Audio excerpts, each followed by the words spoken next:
Hey, shh. Calm down. The show is about to start. Reese on the radio. Turn it up. Turn it up low. Turn it up loud. It's like a dream come true. Turn on your radio. Reese is on the radio. Yo, let's get it. Due to the nature of this program, discretion does not exist. It's Reese on the radio. Right now on WTIC News Talk 1080.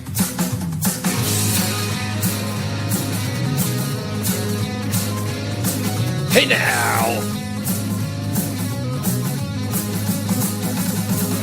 What's going on, all you scallywags, nutmeggers, all across the fruited plain? It's time for Reese on the radio, right here on WTIC News Talk 1080. If you're going to the Facebook page, you got to go to the other one, or otherwise you got to catch me everywhere else. Or just go to ReeseOnTheRadio.com. That's where you got to go if you want to watch the show, if you can. I'm trying to figure it out. I told you guys a long time ago, I am nowhere near technologically advanced in any way, okay? I just learned how to get the VCR off 12 o'clock. We don't even use the VCR. I got plenty of news and plenty of views for you. Let me just give you a heads up. If you're joining us now, the program will switch over to the Odyssey app. And so if you don't have the Odyssey app, download it now. And if you don't download it now, you go to WTIC.com. We got plenty of stuff to get into today. I don't want you to miss any of it. But I will give you a rundown. We've got to talk about a new documentary coming out on October 3rd. It is called An Inconvenient Study. We will play that trailer during the opening monologue in the first hour of this program. We'll also play some testimony that took place yesterday. You've probably seen it online. One particular person is Aaron Siri, who is an attorney for victims of the medical practice all across the country. Vaccine, the CDC, this guy has sued everyone. And his testimony was key to what happened yesterday. And what they have revealed about vaccines as it relates to autism will blow your mind. If you didn't witness it, you will hear that. And if you are watching online, you will see that testimony today. Also, there was another revelation about a story we reported right here on WTIC during the news about a measles outbreak. You remember it earlier in the year in Texas. Well, it turns out that Aaron Suri is an attorney for one of the families of a child who died. What news report said was related to measles and the child being unvaccinated. Well, he has some very interesting information about that. Again, he represents one of the families of one of the children that died. And it blows up this whole narrative about the kid being unvaccinated. We are also going to talk about Marcus J. Zervos, who is of the Henry Ford Health Organization, how he got involved with this whole study that blows this story out of the water about vaccines being safe and effective. We also have to ask this question, and this question is important. Is Chris Murphy telling his constituents, his followers, and Democrats to break the law and harm people physically? Again, is Christoph Murphy, Senator of Connecticut, telling people, his constituents, his followers, Democrats, is he telling them to break the law and harm people? The only reason why I'm bringing this up is because you remember when it was suggested by the news media that when Donald Trump used the term, there will be a bloodbath, that Donald Trump was calling for political violence. You all remember it. Liberals, conservatives, in the middle alike. You know it. That was the conversation. So I have to ask, what does Chris Murphy mean when he says, fight fire with fire? We will play that audio for you today. And the news media, by the way, you should all be asking the question. This is not me. I am not pulling my back, trying to reach here. I will play you the audio, and you've all seen it. You all heard it. You know you did. Because I can estimate from what he says to Chuck Todd that he wants people breaking the law and committing violent acts by his own rhetoric. We also have to talk a little more about Jeffrey Epstein. And there is an article out that came out a day or two ago about how J.P. Morgan enabled crimes of Jeffrey Epstein. We'll talk about that. We'll talk about how no one's talking about Barack Obama. There have been some smatterings here and there about Bill Clinton, but Barack Obama, not mentioned in any of this. We'll talk about that. We'll also talk about how the narrative has now changed in the Jeffrey Epstein conversation and now been focused on getting Donald Trump to stop calling it a hoax instead of whether or not Donald Trump has done anything wrong. We'll also talk about why everyone is so captured with Donald Trump's signature. And then when you ask if it is his signature, what does it mean? Now, I want you to think about that.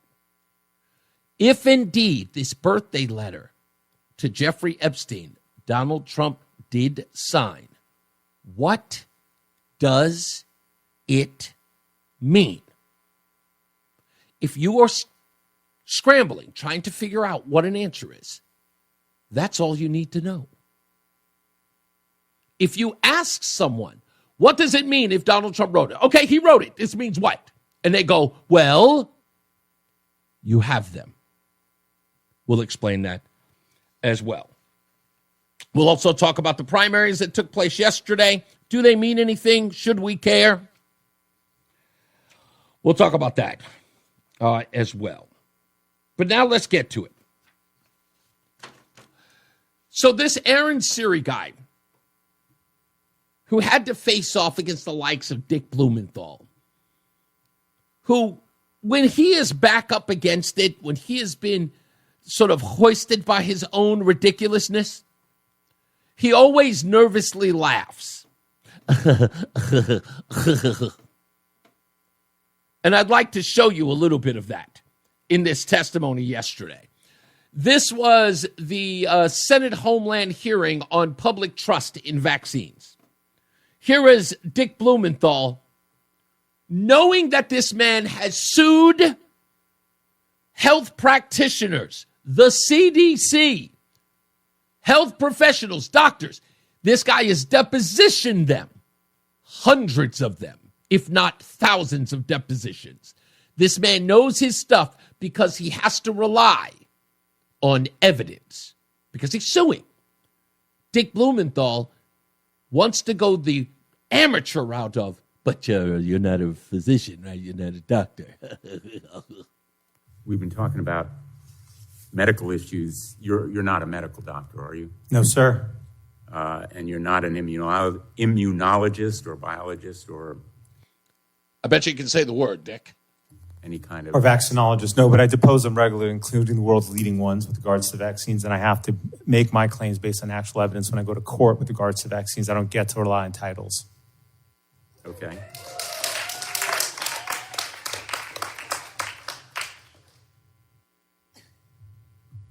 But you're not a doctor.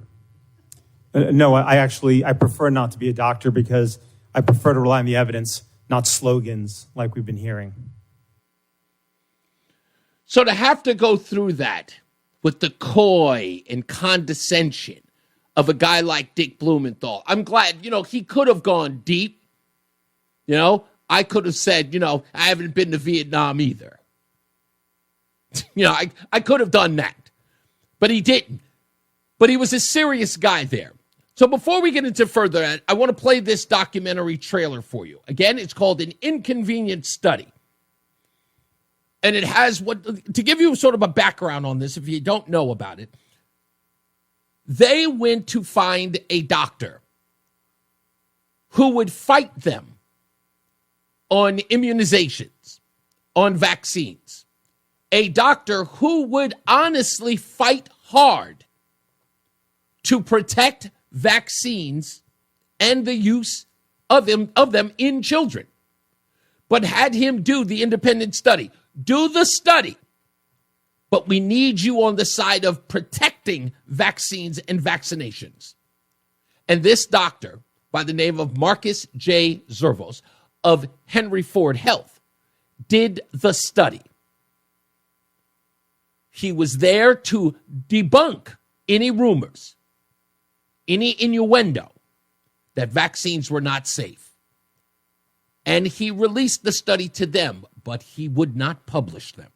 Here's that trailer, An Inconvenient Study, coming out on October 3rd. Impact of childhood vaccination on short and long-term chronic health outcomes in children, a birth cohort study. I've never seen this study before. 18,468 subjects. Henry Ford, like other institutions, has a bias towards the goodness of vaccines. If the results came back demonstrating that the battery of vaccines was associated with chronic diseases, such a result would be particularly convincing. This could be essentially one of the most valuable studies in the field.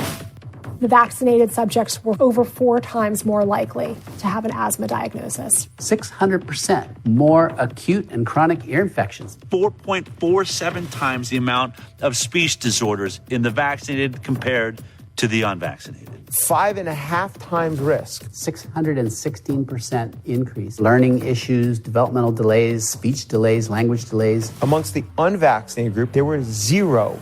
There was 0 brain dysfunction, 0 diabetes, 0 behavioral problems, 0 learning disabilities, 0 intellectual disabilities, 0 tics, and 0 other psychological disabilities. None. It's a big difference. Very important the study sees the light of day.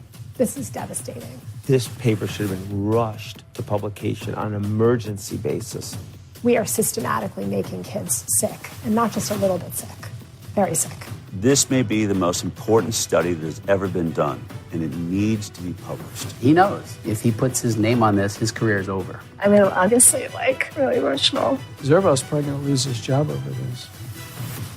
This is an inconvenient study for the entire. Let me be as clear as I can be.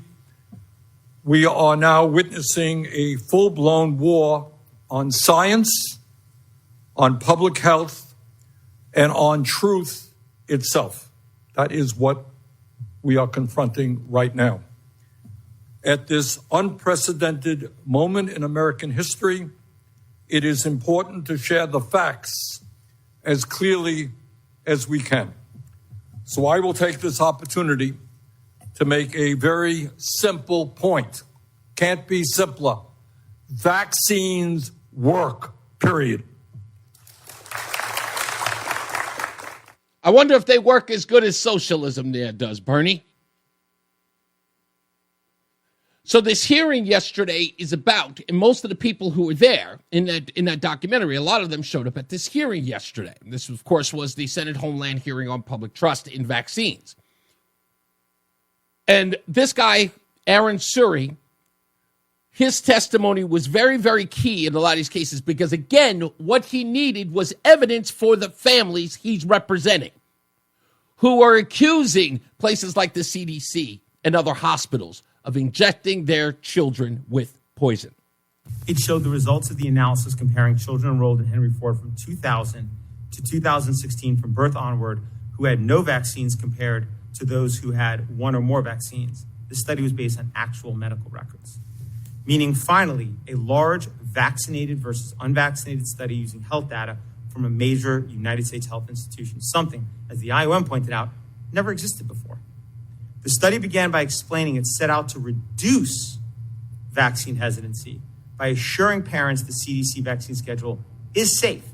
Instead, what these researchers found was that vaccinated children had 4.29 times the rate of asthma, 3.03 times the rate of atopic disease, 5.96 times the rate of autoimmune disease, and 5.53 times the rate of neurodevelopmental disorders, which included 3.28 times the rate of developmental delay and 4.47 times the rate of speech disorder.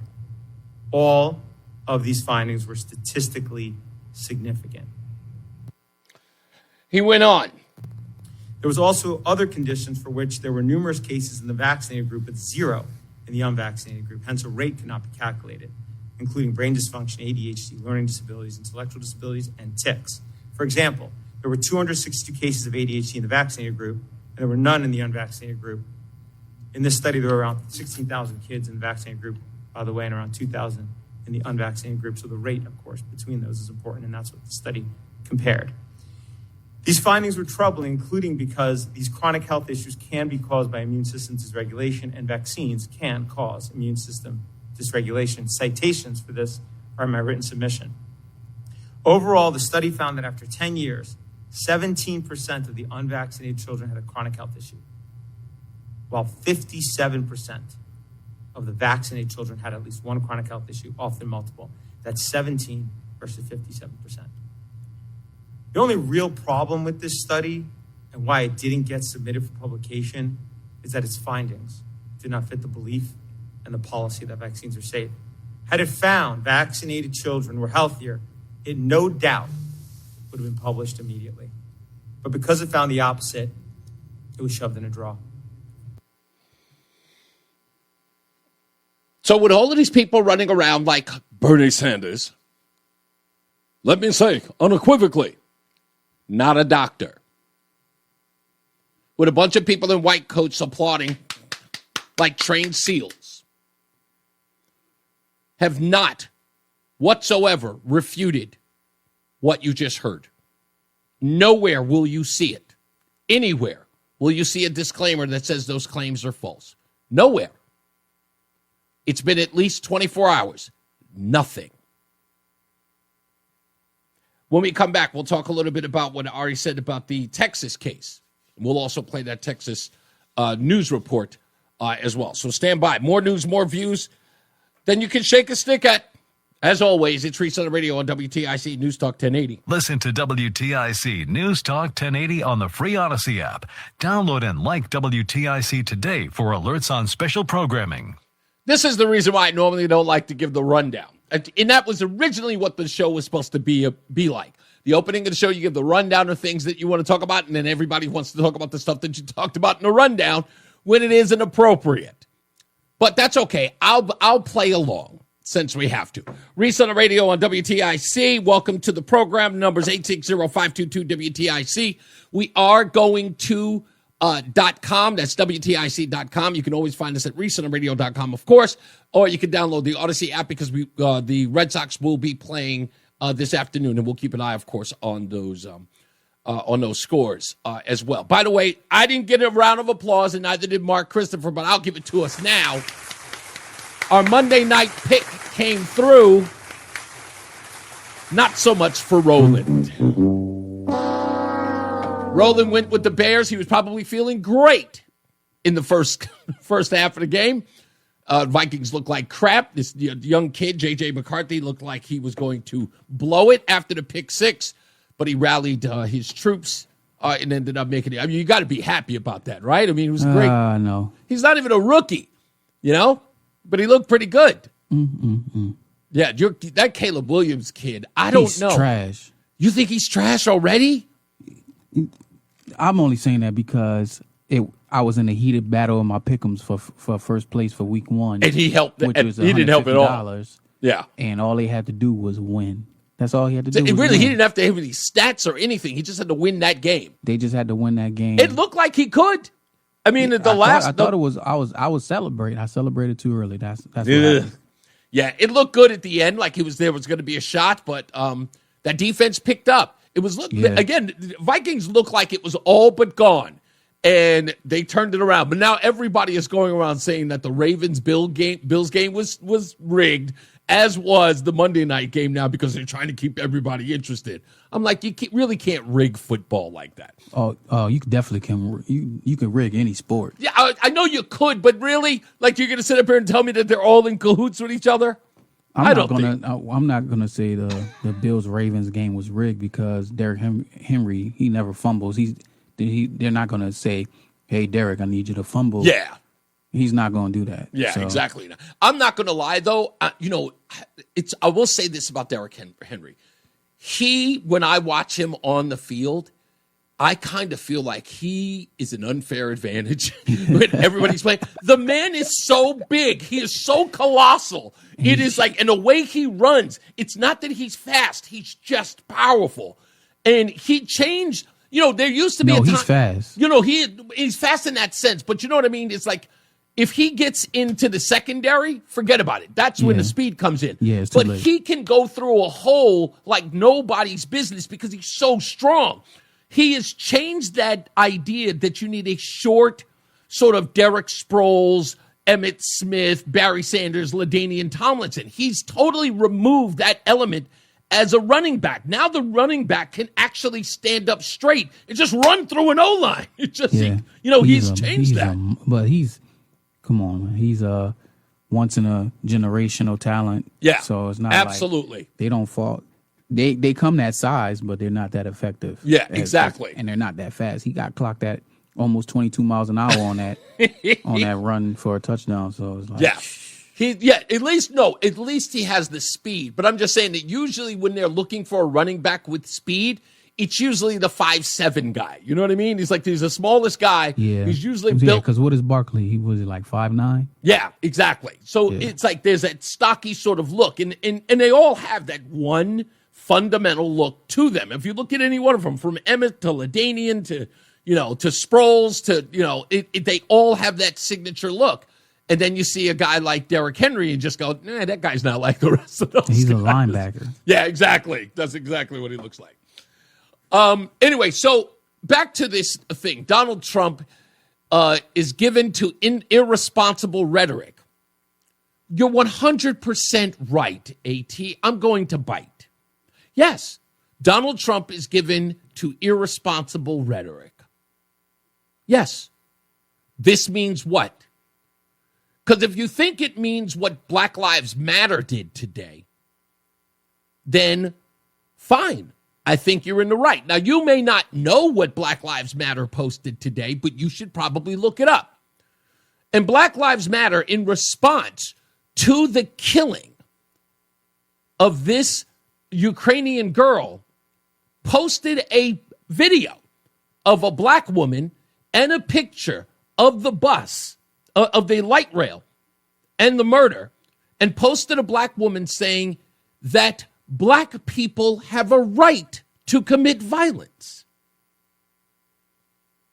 So since you want to talk about irresponsible rhetoric, what you are saying is that therefore it gives you license to be irresponsible with your rhetoric too. Now, I'll be the first to tell you, AT, that these are the behaviors of 5-year-olds. And if you've reduced yourself to that, just admit that. Just say, Donald Trump says mean things, so we can too. Go ahead. Tell me that. Tell me that you have lost all faculties. You've lost any ability to have a conversation like an adult because you see everything through the lens of Trump did it first. Because that's exactly where Chris Murphy went. Now, I'm not going to get ahead of myself on that topic, but again, it's not like I don't get it. You're not here every day, so I've got to go backwards in order for you to understand we've already gone through this. News reports months ago, I reported right here on this show, were actually promoting the idea that because of Trump, more people were joining the Church of Satan, as if to suggest it was a justifiable allegiance. You know, if it weren't for Trump, people wouldn't join the devil. South Park has now made it its mission to do episodes that Donald Trump is having a sexual relationship with Satan himself. And guess what? Hold on, it gets better. The New York Times, the Washington Post, and any other worthless rag out there is actually reporting on South Park episodes about said relationship.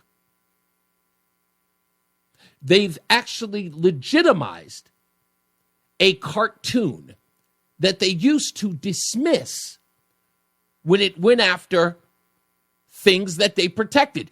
Did the news media celebrate when South Park was doing episodes about transgenders going into women's sports?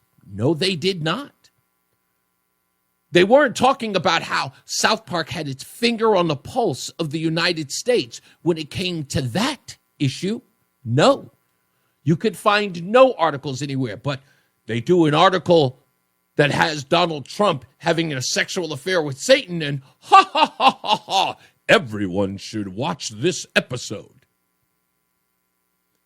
So if you're trying to suggest to me that behaving like an infant should be taken seriously, just do that. You're not going to get me debating with you about, well, you should act more mature. No, no, no. No, no, no. Let the others do that. I want more. I want you twisting yourself into any position you can get into, you contortionist. I want to see you wiggle your way into all of that rhetoric and rationalize it. I need it. I need everybody to know exactly how ridiculous you are. And I want to see you sell that to other rational people, or bring out of the woodwork more and more idiots. Because that's what you'd have to be to think that that is a selling point. No one is that dumb. But if you think they are, keep writing that. Trump is given to irresponsible rhetoric. Let that be your excuse for your behavior. Should that be with everything? I hear that all the time. And again, it's actually progressed as I've gotten older. More and more people excuse really, really bad behavior because, you know what? Everybody does it. And I kept talking about this. I've been talking about this for over 22 years. I've been saying, keep saying it. After a while, anything is permissible. Why? Because everybody does it. Soon it's going to be, well, what are we getting upset about murder for? Everybody does it. That was how we got drugs legalized in this country. That's how we got this permissive behavior about marijuana and any other drug. Well, you're really not going to stop it. Same thing with teen pregnancy. Are you really going to stop kids from having sex?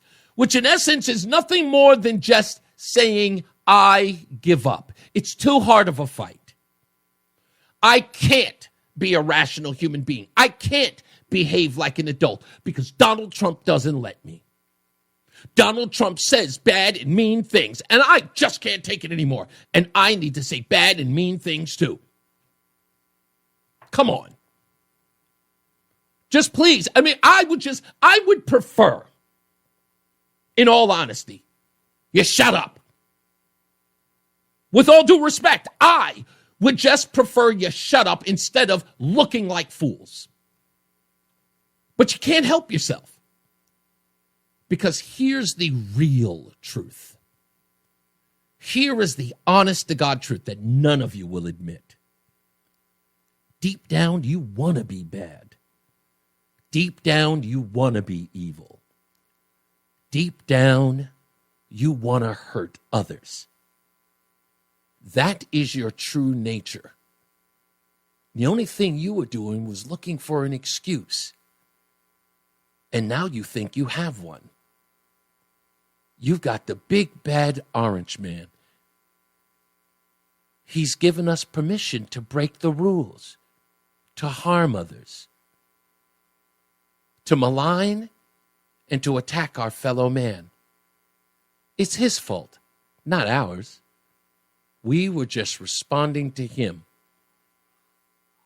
To be honest, what you're really saying is that he had all the power in the first place.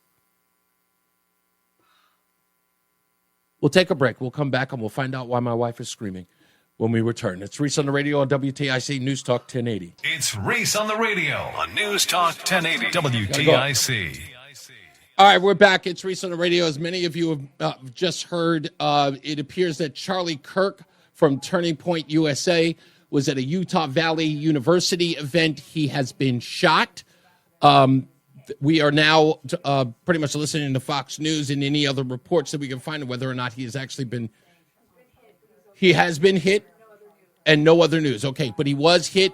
Apparently, former Congressman and Fox News contributor Jason Chaffetz was at the event live as the shots rang out at the event that Charlie Kirk was speaking at Utah Valley University. They say that he was shot and fell to his side. They did hear the shots ring out. It does not appear that there were multiple shots, but there was one shot directly at Charlie Kirk that did hit him. They did see blood. We do not know if he is being transported to any hospital or which hospital for that matter. And we do not know the condition of Charlie Kirk. They are, there's no talk of whether or not he has been fatally shot. But we do know that he indeed was hit by gunfire while he was on stage speaking at the Utah Valley University at the event. Again, we have Jason Chaffetz, who is actually he's speaking live to Fox News about what he saw. Okay, Chaffetz is okay. I don't know if I can't really join it in progress here for now, but we do have to we'll take a break in a couple of minutes. If you can give me a moment here, folks, I will see if I can get this audio up so that you can hear it here directly. So forgive me, it'll take me a second. I will continue to talk and walk you through this as I'm gathering information. Roseanne is here with me as well. I don't know. Roland, does it sound like you can hear my TV or not?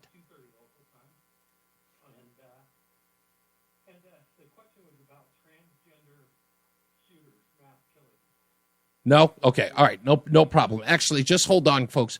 I'm actually right here, and here we go. Let me see if I can get this. I'm going to get the audio directly up on my. Here it is. Come on, please. I can't say that I saw blood. I can't say that I saw. I'm sorry. I'm just trying to get this audio. Very low. There you go. Okay. And I can just hope and pray that somehow he survived that. Oh my God, we're all praying. He's married to his wife, Erica, for 4 years now. Jason, obviously, you're visibly very emotional, obviously, having just witnessed this. Married to Erica for 4 years, 2 children, a son and a daughter.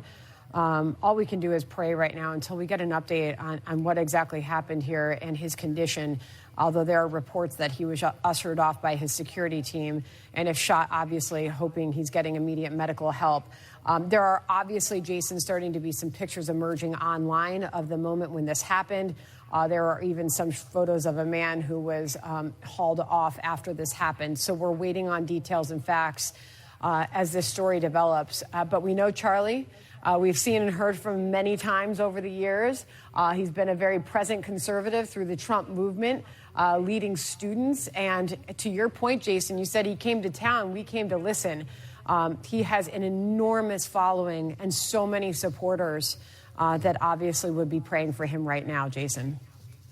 Well, I traded text messages with him. I traded text messages with him ahead of time, and I said, hey, Charlie, I hope they get a chance to see you. Our family would like to see you again, and we still want to see him again. So he said he was going to go for a few hours, and maybe we could see him afterwards. But gosh, it's just he's there doing the right thing, and it's so great to see all these 20-year-olds enthusiastic about politics in the world, and to have an open dialogue. And Jason, I apologize. I don't want to cut you off, but we're getting some reaction in from California Governor Gavin Newsom. Remember, He had Charlie Kirk on his podcast earlier this year. He says, quote, "The attack on Charlie Kirk is disgusting, vile, and reprehensible. In the United States of America, we must reject political violence in every form." And Sandra, Jason, just talking to you, I feel sick to my stomach right now. The first encounter I had with Charlie was back when I was covering the border, and he would just DM me on Twitter saying, "Hey, thank you for those reports. You're doing a great job down there. Keep in mind, he's got a wife and kids, young guy." I'm in shock at this news, Jason. Okay, we're going to pause there, and if any other details, it appears that the actual shooting has been caught online. There is a video of the event. Roseanne is actually looking at that video now. It appears. Do you know which side? If it was right or left? Does it appear? Okay, it's wow. Okay, it's yeah. It looks like the shot was near the heart, but are you certain that's not a reverse side? Okay.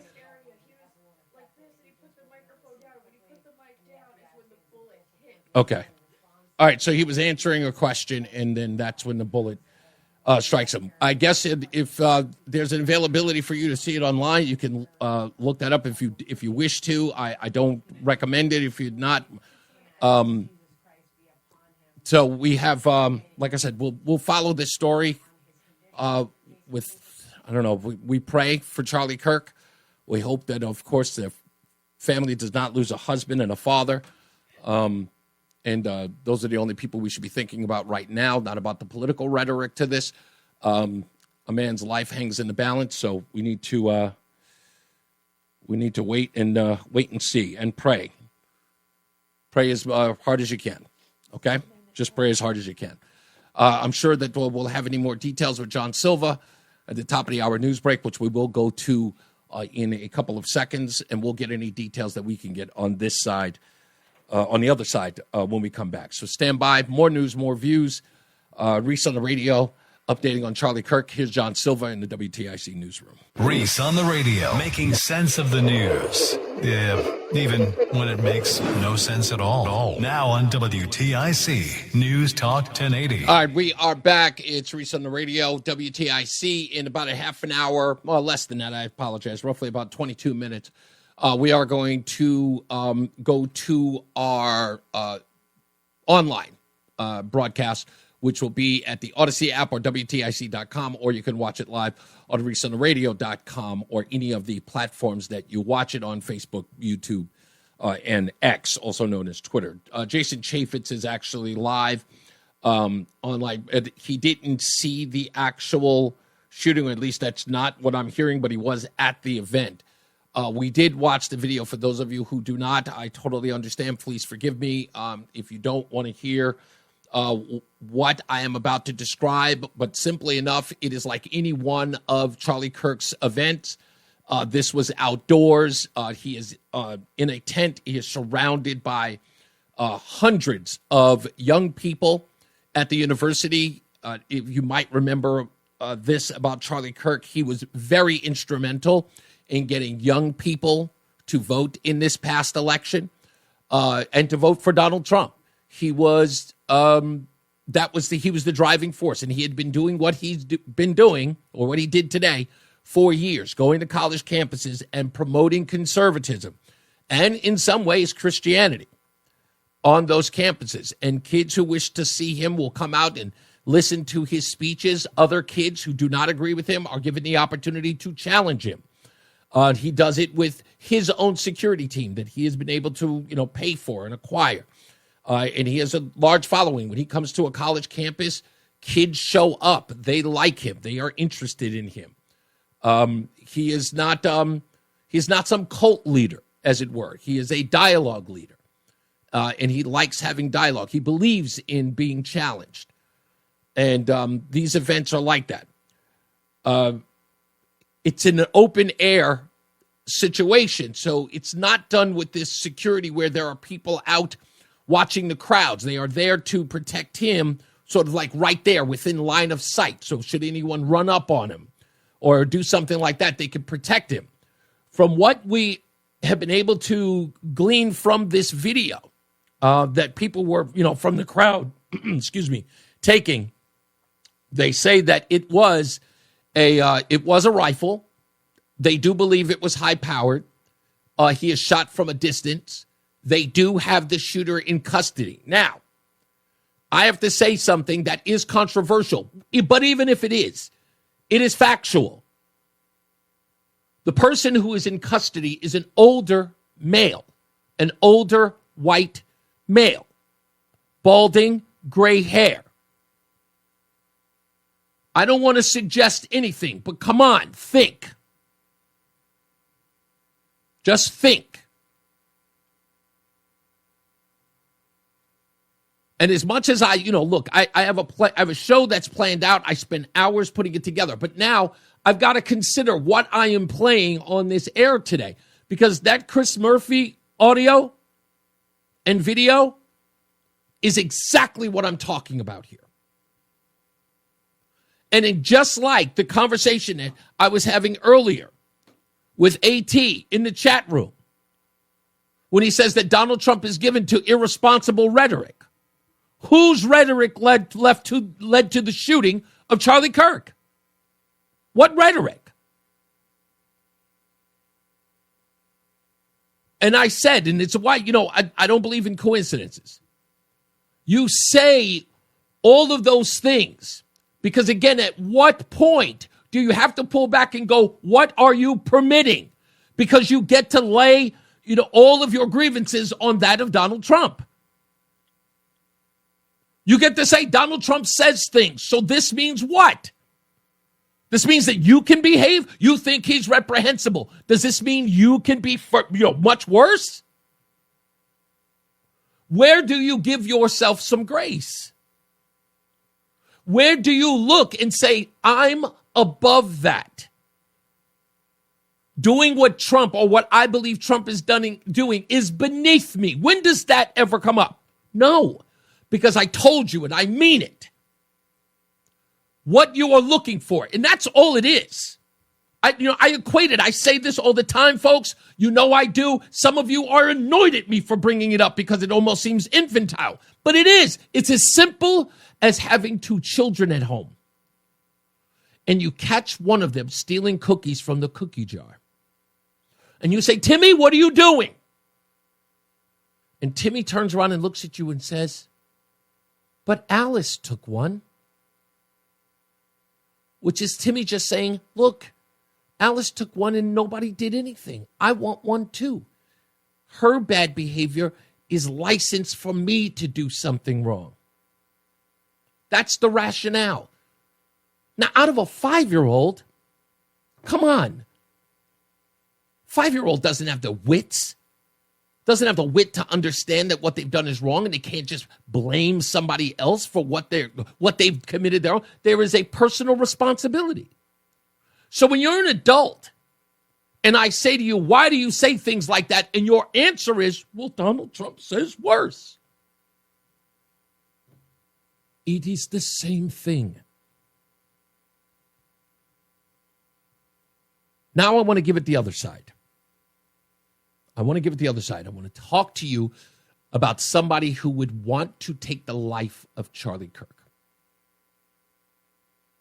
And you, if you don't understand this, you haven't been watching or listening to the world. Charlie Kirk, in that man's eyes, had to be eliminated. Why?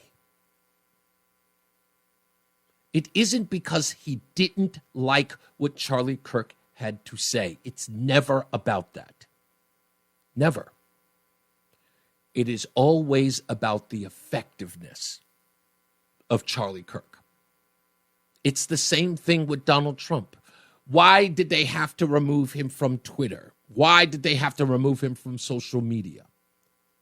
Because he was effective.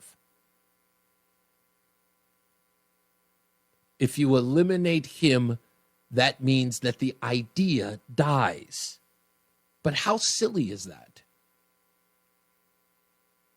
If that were the case, eliminating Osama bin Laden would have ended terrorism. How'd that work out? Did it? No.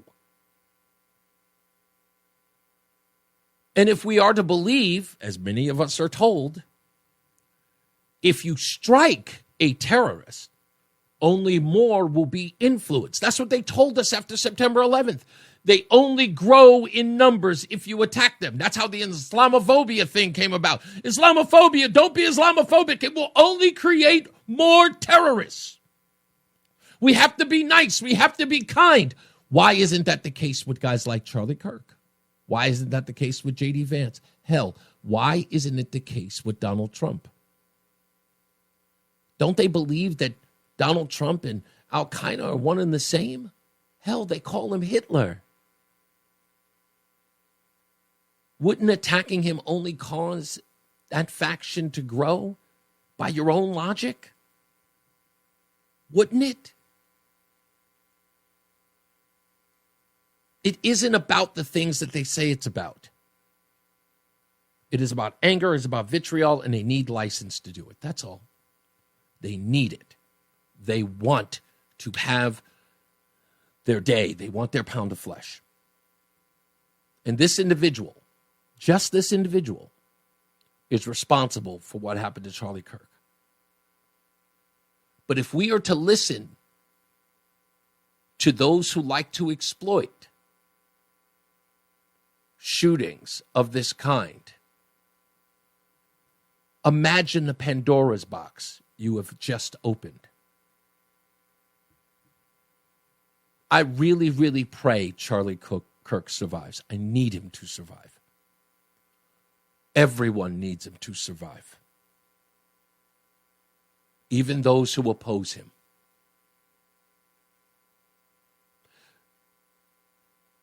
People they know that this has always kind of been our history. What has always happened to the person that something like this happens to?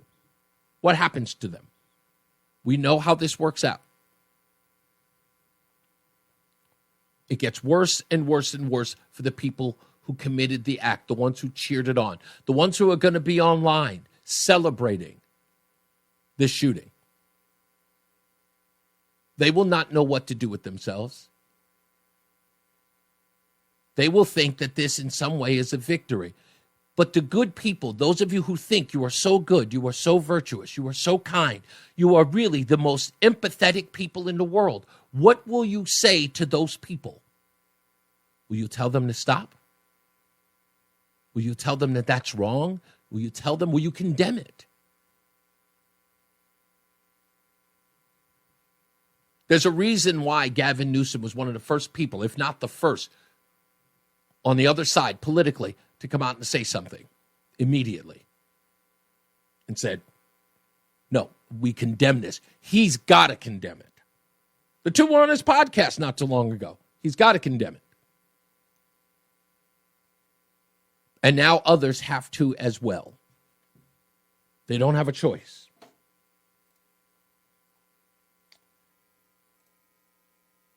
Hell, I'm just playing it. We're not going to convince Donald Trump to stand down in his attempts to destroy our democracy through de-escalatory politics. Like, that's just not happening. So our only opportunity, our only chance to save our democracy is to fight fire with fire right now. So, yeah, do I bemoan the fact that, we're now blowing up norms? Yes, but literally for 2 seconds, because if you spend any more than that being sorry for the fact that the old world doesn't exist, then your democracy is gone. Like, we're in a war right now to save this country, and so you have to be willing to do whatever is necessary in order to save the country. When I hear that, I wonder is there enough people that believe that same thing? And until you get more to believe that may be why the Democrats aren't rowing in the same direction yet. You can't get people to believe it if you don't act like it. Are you in a war? Remember, these words matter. Are you in a war? When you say that you have to get rid of norms, these words matter. Let's take a couple of these words that are so important. I asked Grok, Senator Chris Murphy has frequently criticized Donald Trump in public statements, posts, and interviews, accusing him of disregarding the law and promoting and inciting violence. Below, here are some notable examples that draw from ex posts and reported statements focusing on these themes. In 2025 of September, this month, Murphy said, the president believes he's above the law. He doesn't believe the law applies to him. He also said, we are not living in a democracy any longer with our criminal justice system, where our criminal justice system is used selectively to punish the president's political opponents and give his loyalists and friends immunity. We are becoming a banana republic in front of our eyes. We cannot normalize it, he said. He said, so today we learned that Trump has authorized super risky op to plant a listening device in North Korea. It failed badly.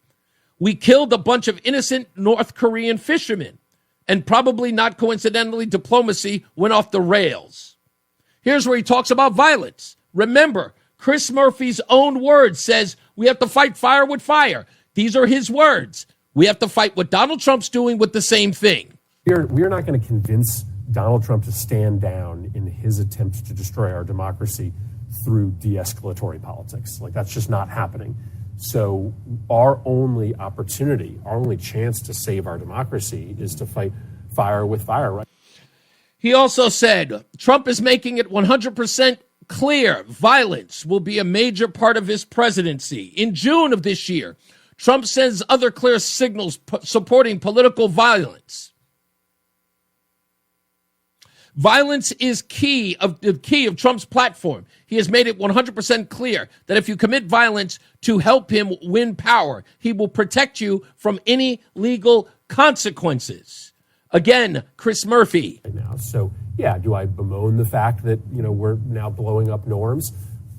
Yes, but literally for 2 seconds, because if you spend any more than that being sorry for the fact that the old world doesn't exist, then your democracy is gone. Like, we're in a war right now to save this country, and so you have to be willing to do whatever is necessary in order to save the country. When I hear, okay, just again, I want you to think about that. This is the behavior. What is happening is insanity.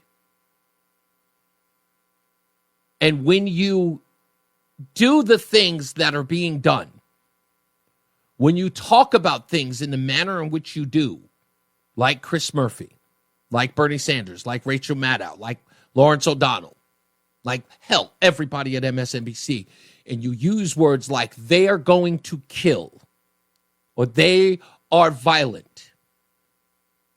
Van Jones on CNN just went after Charlie Kirk, saying that he was the dog whistle because he spoke out against the killing of Irina, the Ukrainian girl. A day later, 48 hours later, he's shot? What are we going to find on this man's computer?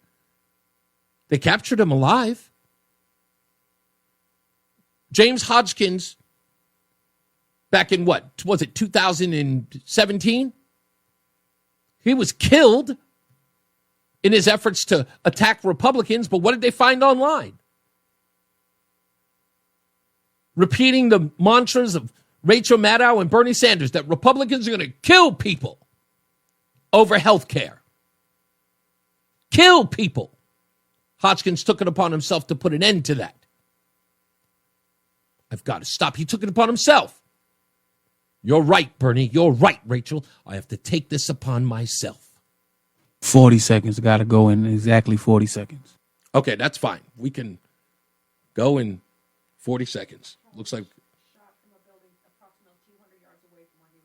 Okay, so he was shot from approximately 200 yards away from a building to where he was sitting.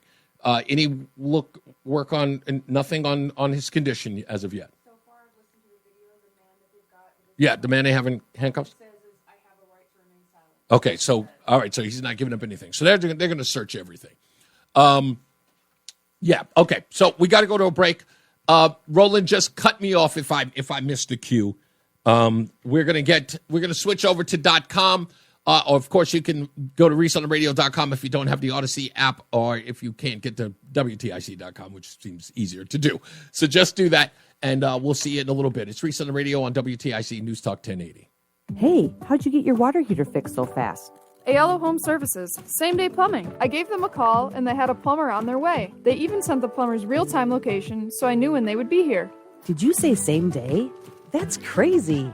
If you need same-day plumbing, call, click, or text today and say, hello, Aiello. Call for details. Licensed for safety. HIC 628926. P102776888. S1041347. D1040145. S3308699. SM3004646. E1185643.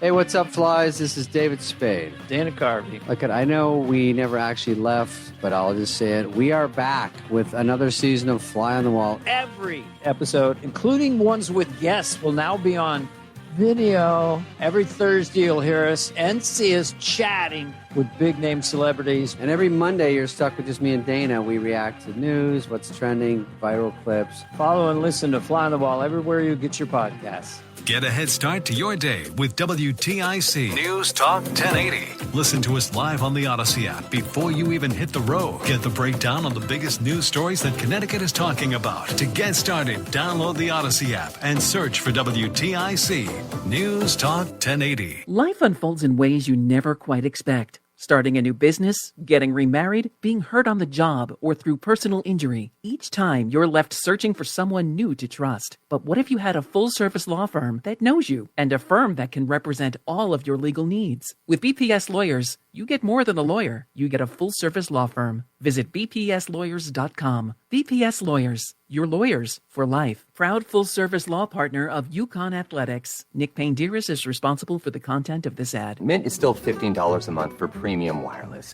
And if you haven't made the switch yet, here are 15 reasons why you should. 1, it's $15 a month. 2, seriously, it's $15 a month. 3, no big contracts. 4, I use it. 5, my mom uses it. Are you playing me off? That's what's happening, right? Okay. Visit mintmobile.com/radio. Upfront payment of $45 for 3-month plan, $15 per month equivalent required. New customer offer first 3 months only. Then full price plan options available. Taxes and fees extra. See mintmobile.com. Here's the tale of the daily med fill. Same old pharmacy, same old bill. But those prices kept rising higher still. Till the savings wrangler rode in. Cool as can be. Tap Good RX. Saving massively. No plan? Don't matter none. Up to 80% off. The deals are done. Discounts hitting harder than Ma's chili. Dang. That one little app does all the rest. Save time and money on prescriptions. Check Good RX. Good RX is not insurance. Comcast Business High Five Hotline. What's the state of your excitement? I signed my business up for the 5-year price lock guarantee, and I can't stop high-fiving people. High five! Okay, deep breath. You're in a good place. You signed your business up for 5 years of gig speed internet and advanced security, all on our ultra-reliable network. Gig speeds and advanced security? I'm so stoked. Yep, and you get it at a great rate that's locked in for 5 years. Woo! The high five is just your body's way of saying, I'm winning. So this is natural. High-fiving everyone you see in a state of business savings enthusiasm? Totally natural. Sweet! Thank you! Thank you! High five, everybody! High five! The Comcast Business 5-year price lock guarantee is back, but only for a limited time, so sign your business up today. High five! Comcast Business, powering possibilities. Ends 9/21/25 for new customers with qualifying bundle. Current customers may be eligible depending on services and area. Guaranteed rate applies to monthly service charge, excluding taxes and fees. Other restrictions apply. And now, a WTIC news update. It's 3:30. Good afternoon. I'm John Silda, WTIC 1080 News. Cloudy skies and 73 degrees. There's word this afternoon that conservative activist Charlie Kirk has been shot. CBS News special report. Conservative activist Charlie Kirk has been shot while speaking at a university in Utah. A spokesperson for Utah Valley University, which is in the city of Orem, tells CBS News, "We are aware of the reported shooting and responding to the scene. Videos on social media show thousands in the crowd, then shots, then people beginning to run. Reports are that Kirk was shot in the neck. Moments before the shooting, Kirk posted this on social media. That's a lot of people, Utah. I'll tell you what. Videos and photos of the event writing Utah Valley University is fired up and ready for the first stop back on the American Comeback Tour. Kirk, who is 31, co-founded Turning Point USA, which is widely considered the largest and most influential conservative youth organization in the country. As part of his tour, he hosts a Prove Me Wrong table, giving the audience a chance to stump the political pundit. The FBI says it is responding to the scene. CBS News Special Report. I'm Matt Piper. There is a suspect in custody, but we have no word yet on the condition of Charlie Kirk. Flags across the state will be lowered to half-staff from sunrise to sunset on Thursday. This to mark 24 years since the September 11th, 2001 terror attacks on the U.S. In addition, Governor Lamont says the Pearl Harbor Memorial Bridge along Interstate 95 in New Haven will be illuminated in red, white, and blue tonight and Thursday night. Lamont also announcing executive action to ensure COVID-19 vaccine access to Connecticut residents that want the shot. In light of action taken on the federal level, several state agencies, including the Department of Public Health, Consumer Protection, and Insurance Department, will work in concert. Millions of dollars headed to cities and towns for local road projects. At a press conference at a DOT site in Newington today to make that announcement, officials say it is the largest such investment in over a decade. WTIC News time is 3:32. Here's the forecast. Intervals of clouds and sunshine for the rest of the afternoon. Nothing more than a brief sprinkle or shower. That's more likely going to be right along the Connecticut coast. We'll top out in the mid-70s, and we turn out mostly clear tonight, down to 49. Tomorrow, mostly sunny, a little bit warmer. We're up into the low 80s. And Friday, sunshine and nice, a little bit cooler again, a high 75. This is meteorologist John Kirk in the WTIC Weather Center. 73 and cloudy right now in Hartford. Stay tuned. Red Sox baseball next. Sox and the A's from San Jose. I'm John Silva, WTIC 1080 News. Do you know a veteran in need? After leaving the military, many veterans struggle to find their way home. Because to a veteran, home isn't just a place, it's an idea, a feeling. Nation's Finest understands the challenges veterans face through the VA's supportive services for veteran families.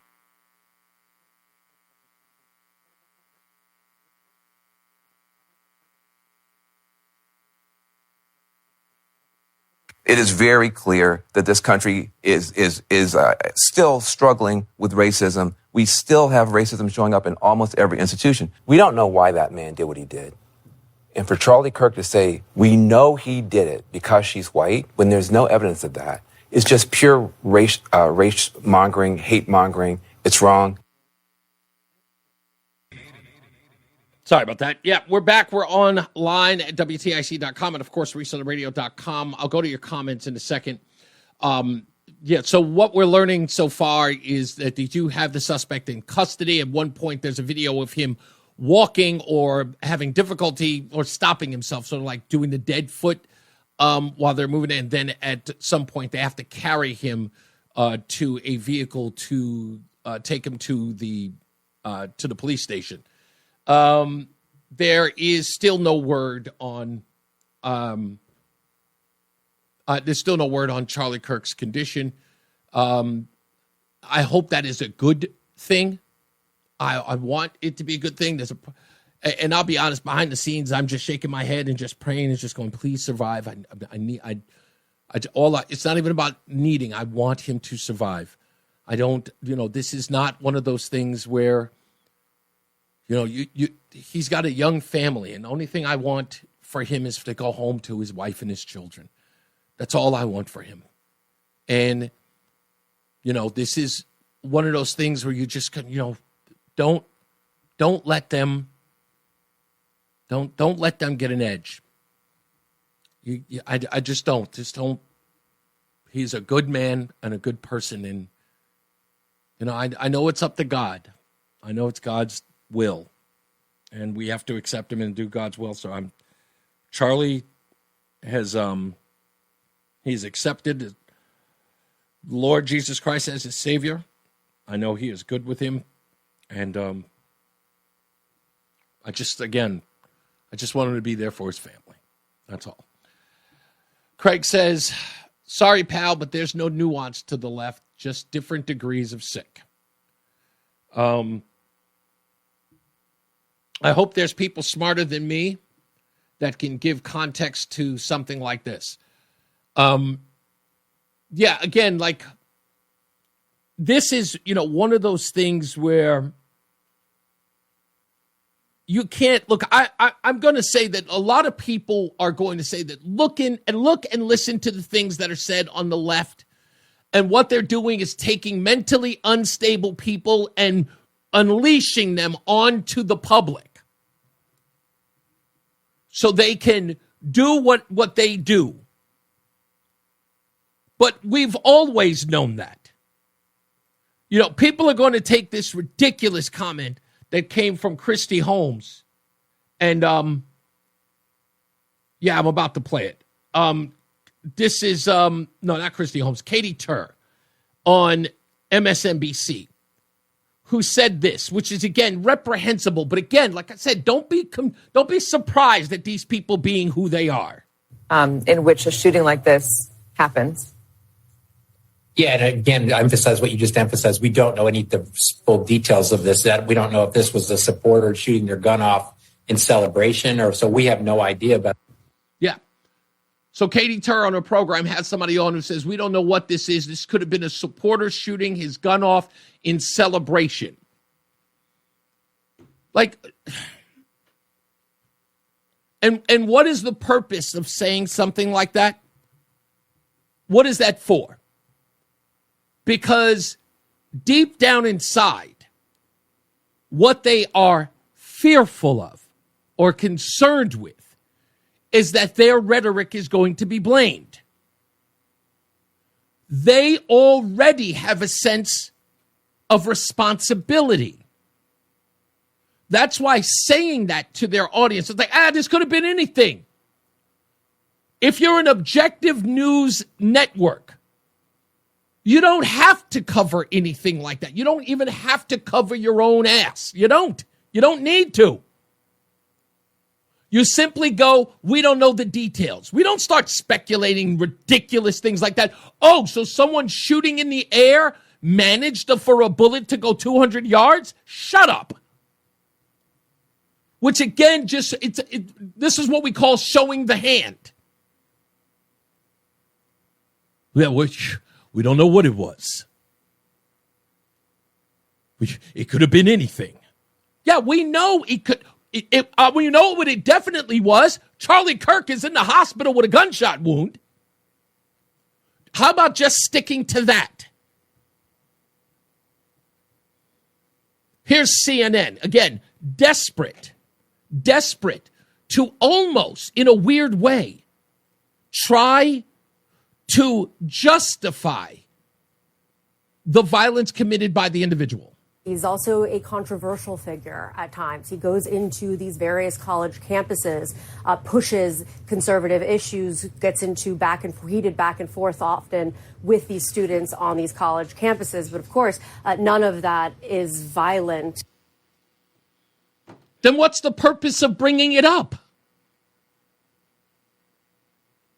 See, that's the showing of the hand. We must tell our viewers, if you don't know anything about Charlie Kirk, he subjected himself to this because he's often controversial with his conservative views. Those are the key points. Language is important. It's clearly important to these folks. And people are listening to that just going, what in the hell is going on? Like, why would you even say that? Like, how do you not have a sense of, like, there is no need for editorializing here?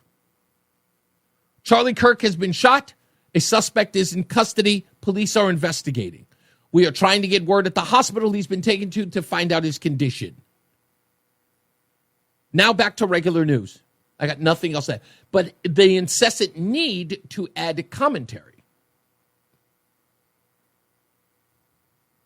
How many Republicans shot? Shot BLM protesters. Yeah, I couldn't agree more. They were burning down people's homes, burning down people's businesses. And remember how they treated one conservative who stood up for himself and actually fired on 3 individuals who tried to take his life. Remember what they did to him. For those of you who don't know who I'm talking about, like, really? Kyle Rittenhouse? Yeah. That's how insane this has gotten.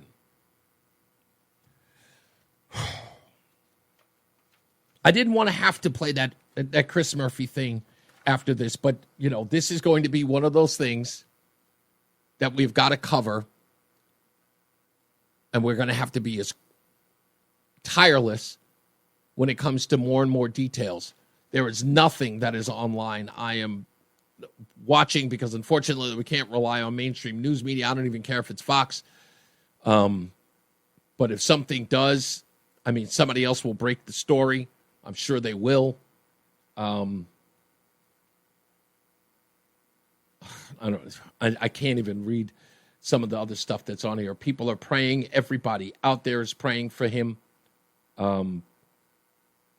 They are, oh, Jesus. Wow, they do not kid when they post these videos, man. They do not kid.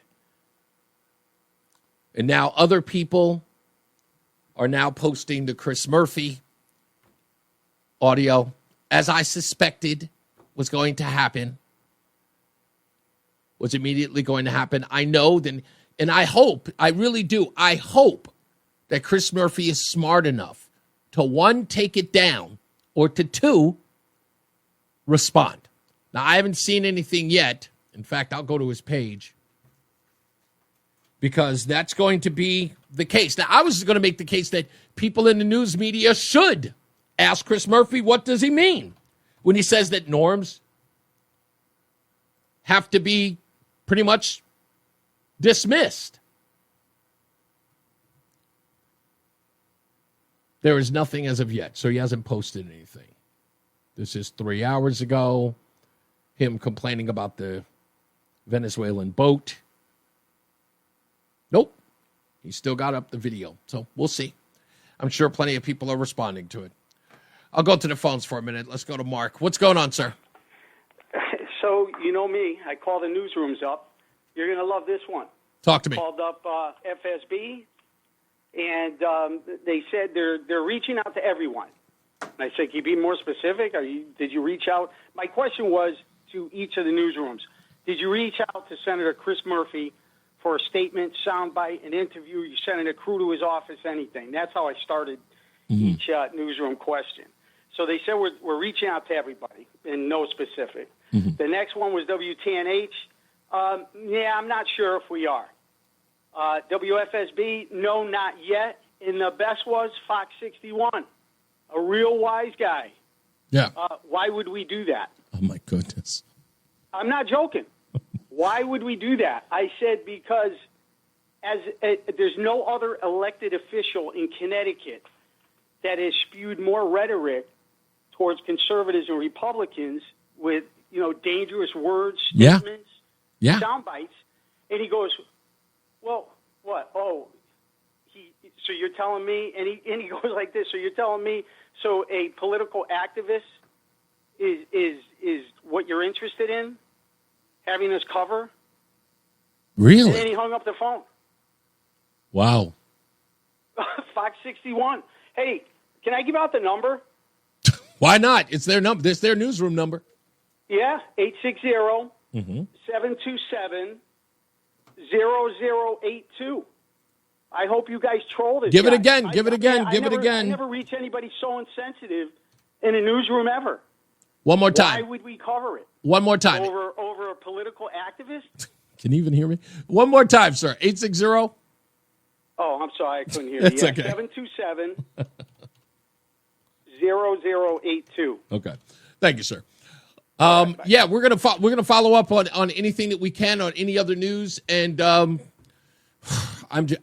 can only assume that they are doing everything within their power to save his life. That's why there's been no word. And they are probably, if he's in extensive surgery, I can imagine that it's been this long and we haven't heard anything, that what they are trying to do right now is to help him recover in some way, or at least to save his life. He is probably very critical at this point. Thank you, Mark. I appreciate it, man. Tell me any news that you get, all right? All right. Thanks, man. Mike is in Hartford. How are you, sir? Anybody that says they're an activist has a mind of a plant, if that. I don't look. I put themselves up on a pedestal. I tell you this point that we've gotten to, where people have a hard time condemning what we're seeing or what we're witnessing more and more with. And again, what we're talking about is this is absolutely extreme, but it's not like we haven't seen other acts of violence against conservatives. Why did this guy call the newsroom at 61? What was the topic? What was the question? He was asking whether or not they were reaching out to any statements by the politicians after a political activist like Charlie Kirk, who's got a huge following, has been shot, with every politician usually opining when a shooting happens, especially of a political figure, if not at a school or anything else. At this point, has there been any statement by those individuals? And has anybody at the newsroom reached out? Normally they do. In this case, Fox 61 said, what would we do that for? Which I find odd. I'm gonna move to Nebraska or Montana because 2 words define those states out there. It's called frontier justice. Yeah. We need it. We need it here. No, we don't need, we're never gonna get it. We need more than that. What we need today is for everybody to take a beat, especially those who are praying for Charlie Kirk. Do not lose focus. You need your prayers. Your prayers work, believe it or not. Everybody needs their prayers. Thank you, Mike. I appreciate you, sir. Let's go to Simsbury. What's going on, sir? Hi, Reese. Sorry to be the bearer of bad news, but I just watched a video that TikTok keeps taking down as quickly as people put it up. Mm-hmm. Was taken by someone from about 15 feet away. I saw it. And yeah, there's no way. Yeah. There's no way. So, I'm so angry. I don't want to say something that is going to be inappropriate in my anger. So what I will say, though, is that what I'm going to pray for, because if it's not this, then I'm not going to be nice anymore. I'm not going to be respectful. I'm going to be in people's faces like you cannot even imagine when given the opportunity. I'm praying for it to be someone who's just a nut job, apolitical person who figured big crowd, big star, I'm going to take a shot at him. Because if it's someone on the left, if it's someone who's trans, I noticed that he was shot 2 words after he used the word gay. If it's someone who's gay, then I just can't be respectful. I can't be the older gentleman that I'm supposed to be, with regards to any of those groups who politically will come out and say things that deserve to be responded to in a way that they will never say them again. The thing that I don't know if you sort of caught on to what I was insinuating earlier, Joe, was that the suspect, older white male, and you can pretty much, if you've watched the news, if you're a news wonk like me and many of the audience is, you know what you see in those protests in and around the country. No matter what the topic is, this alleged shooter fits the bill. Older, white, anti-conservative. And when immediately when I heard it happen, it was the last thing I was thinking of, because 1, it's Charlie Kirk. 2, it's where where he is, like where he dwells as a conservative commentator and sort of like thought leader. And the first thing that ran through me is like, okay, it's a young person on the campus who's obviously objected to things that he says and he talks about. But then to see that older white male, I immediately went, there it is. Because the thing that I hear most as far as everybody is concerned, and I am going to implicate Chris Murphy in this, is that he has said that we need people to activate. He was the one who said that they need to be energized and get out there. And when we're talking about political rhetoric that they always seem to admonish when it comes out of the mouth of Donald Trump, and it can be screwed, twisted and turned in any particular way. And then they use words like that or phrases like that, and no one even bats an eye. And then something like this happens, and you see who it is. You go, how are you not culpable? You have to ask. Until we're the ones who are doing this stuff to them, they are 100% culpable. Right. I agree. It's all landing on one side, as you were listing all the different scenarios that have occurred, and that's why I'm hoping that this is just a nut job, apolitical guy who has ramblings on his computer that no one can tell if he's conservative or liberal. Yeah. Because if it's the left again, enough. We're done with you. We're done. Yeah, I mean, again, like I said, at this point, there is no argument. You can try to have one as far as the left is concerned. They can try. But that's a wrap. There is no, again, and look, I was thinking about this today as part of the show. It's just go, look, man, we have just got to, you remember when I did that whole monologue about accepting the fact that they were stupid. Like, we have to understand the fact that there are stupid beings out there. We cannot ignore that anymore. These people have gotten so mind numb and stupid that they will risk their life and limb to commit acts of violence, to destroy their own lives because they don't agree with an ideology. It ain't that serious, but to them it is. So it's unreal. Yeah, it unreal. is.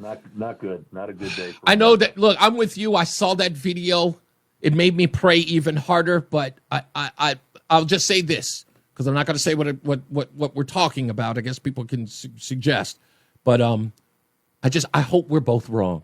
I really want us to be wrong. I need us to be wrong. Yeah. Just for his family.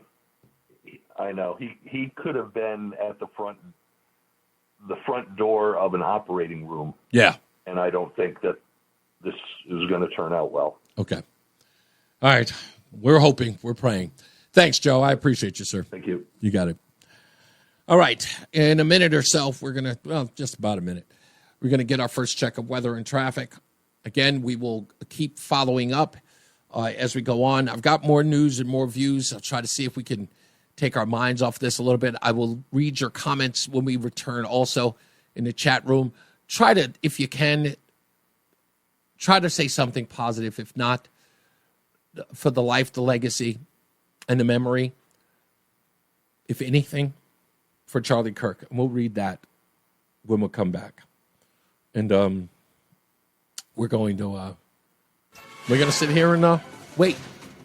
Let's get our first check of the weather and traffic. I think Bob Larson's back in the Weather Center, and Mark Christopher's in the BPS Traffic Center. Hey, Mark. We're back, and the Associated Press is reporting that Charlie Kirk is in critical condition. The accuracy of that report has not been vetted as of yet. I am, again, just repeating as the Associated Press is reporting, and Fox News is now reporting that they say Charlie Kirk is in critical condition.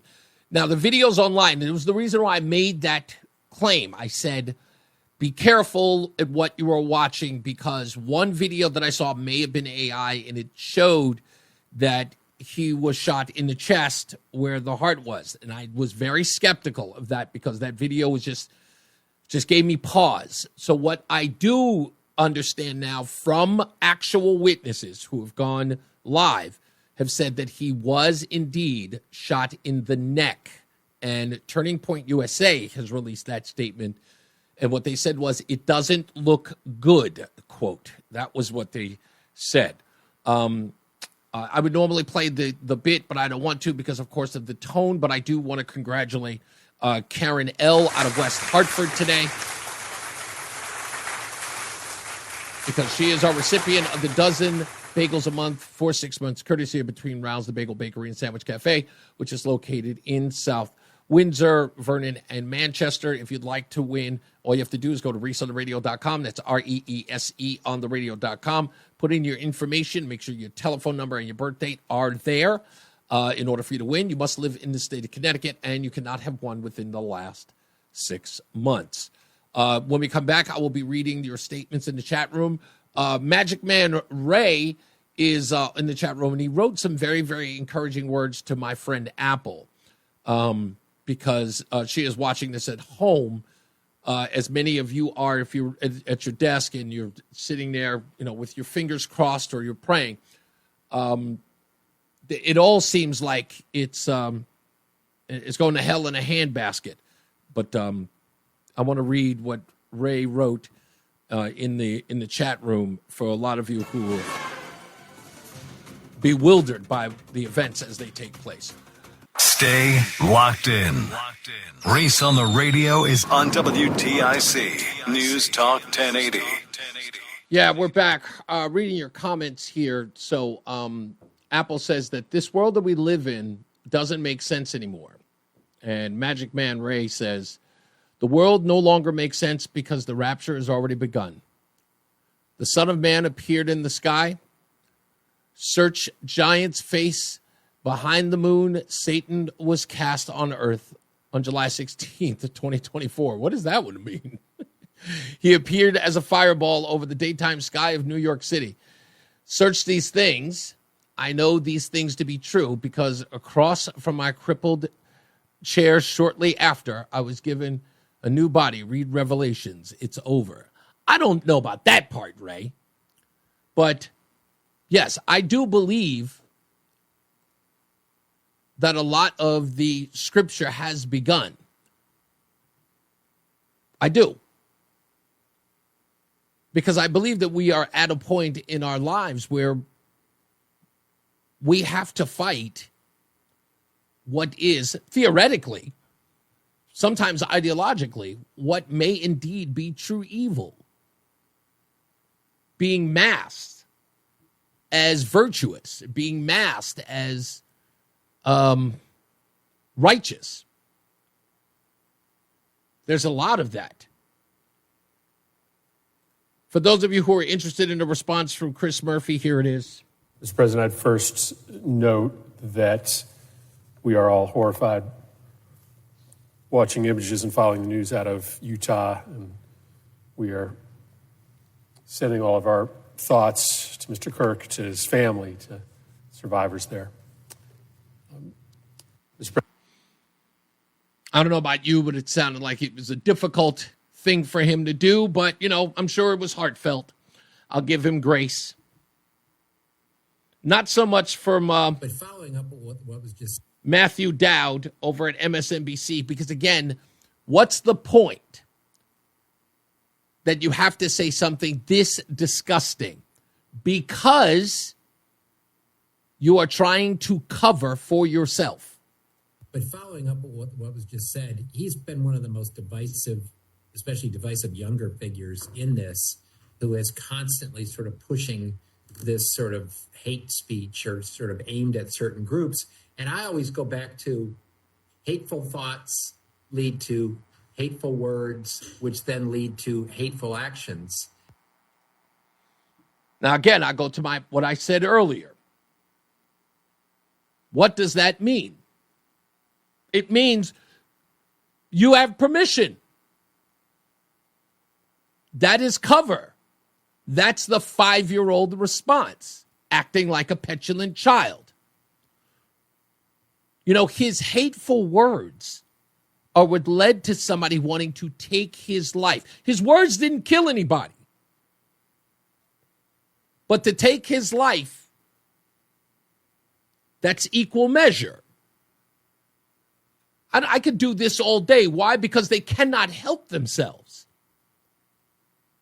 In some way, this has to be Charlie Kirk's fault. This has to be your fault. You don't think like us. John, you need to think more like us. You need to act more like us. You can't let, hey, you decided to be a MAGA person. You decided to be a conservative. You decided not to go along and get along. You decided that you didn't want transgenders playing in girls' sports. Somebody acted acted out because you refuse to see it their way. If you just stop using that hateful rhetoric like opposition. Can't you see? What did Charlie Kirk do? Did he preach the word of Christ?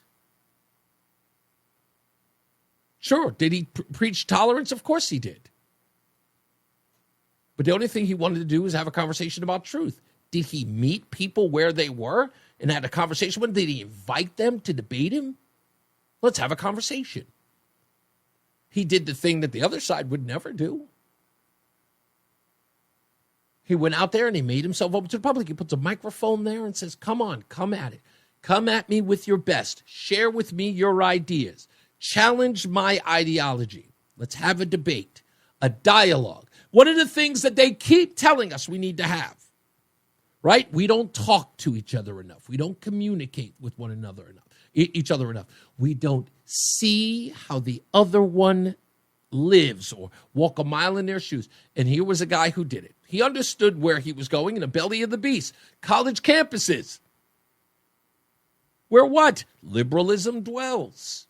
Where he knows that orthodoxy exists in a free spirit way. And he's returning the thing that was absolutely excised out of college campuses.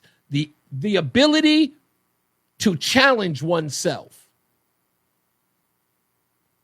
He did this because, if you remember in the early 2000s, any conservative who was asked to speak on a college campus, Berkeley, one of the birthplaces of free speech, would be shut down.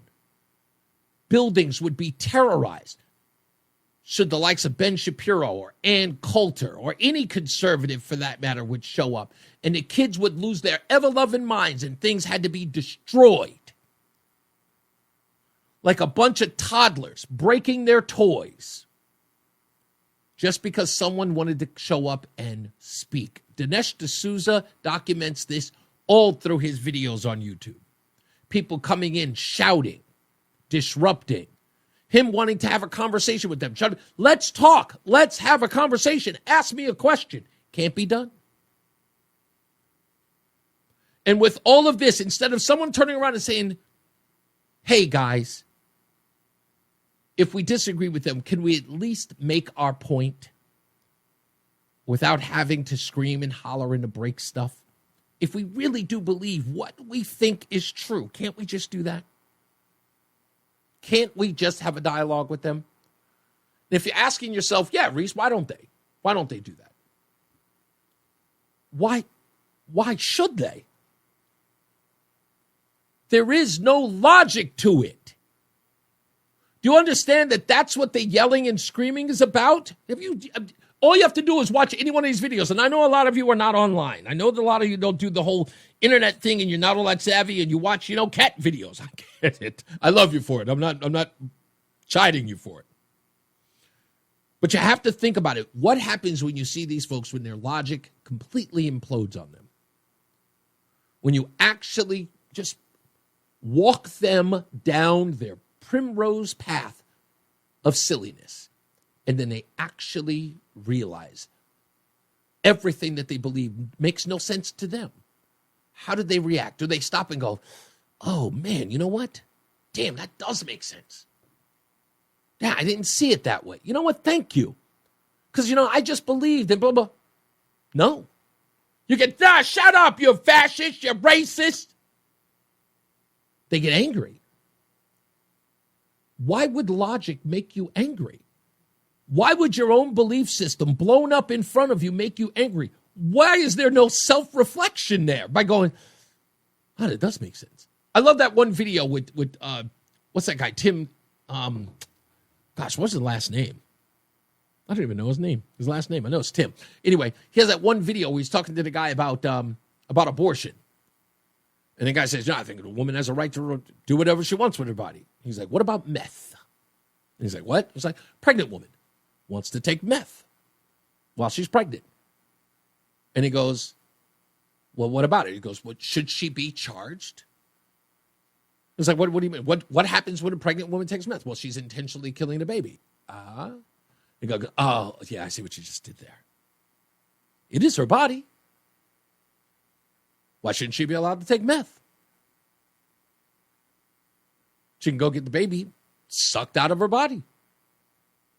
I mean, one is just, slow, painful even, despicable and disgusting, but really, what's the difference? I mean, in essence, the difference between the two is that one is technically the express checkout.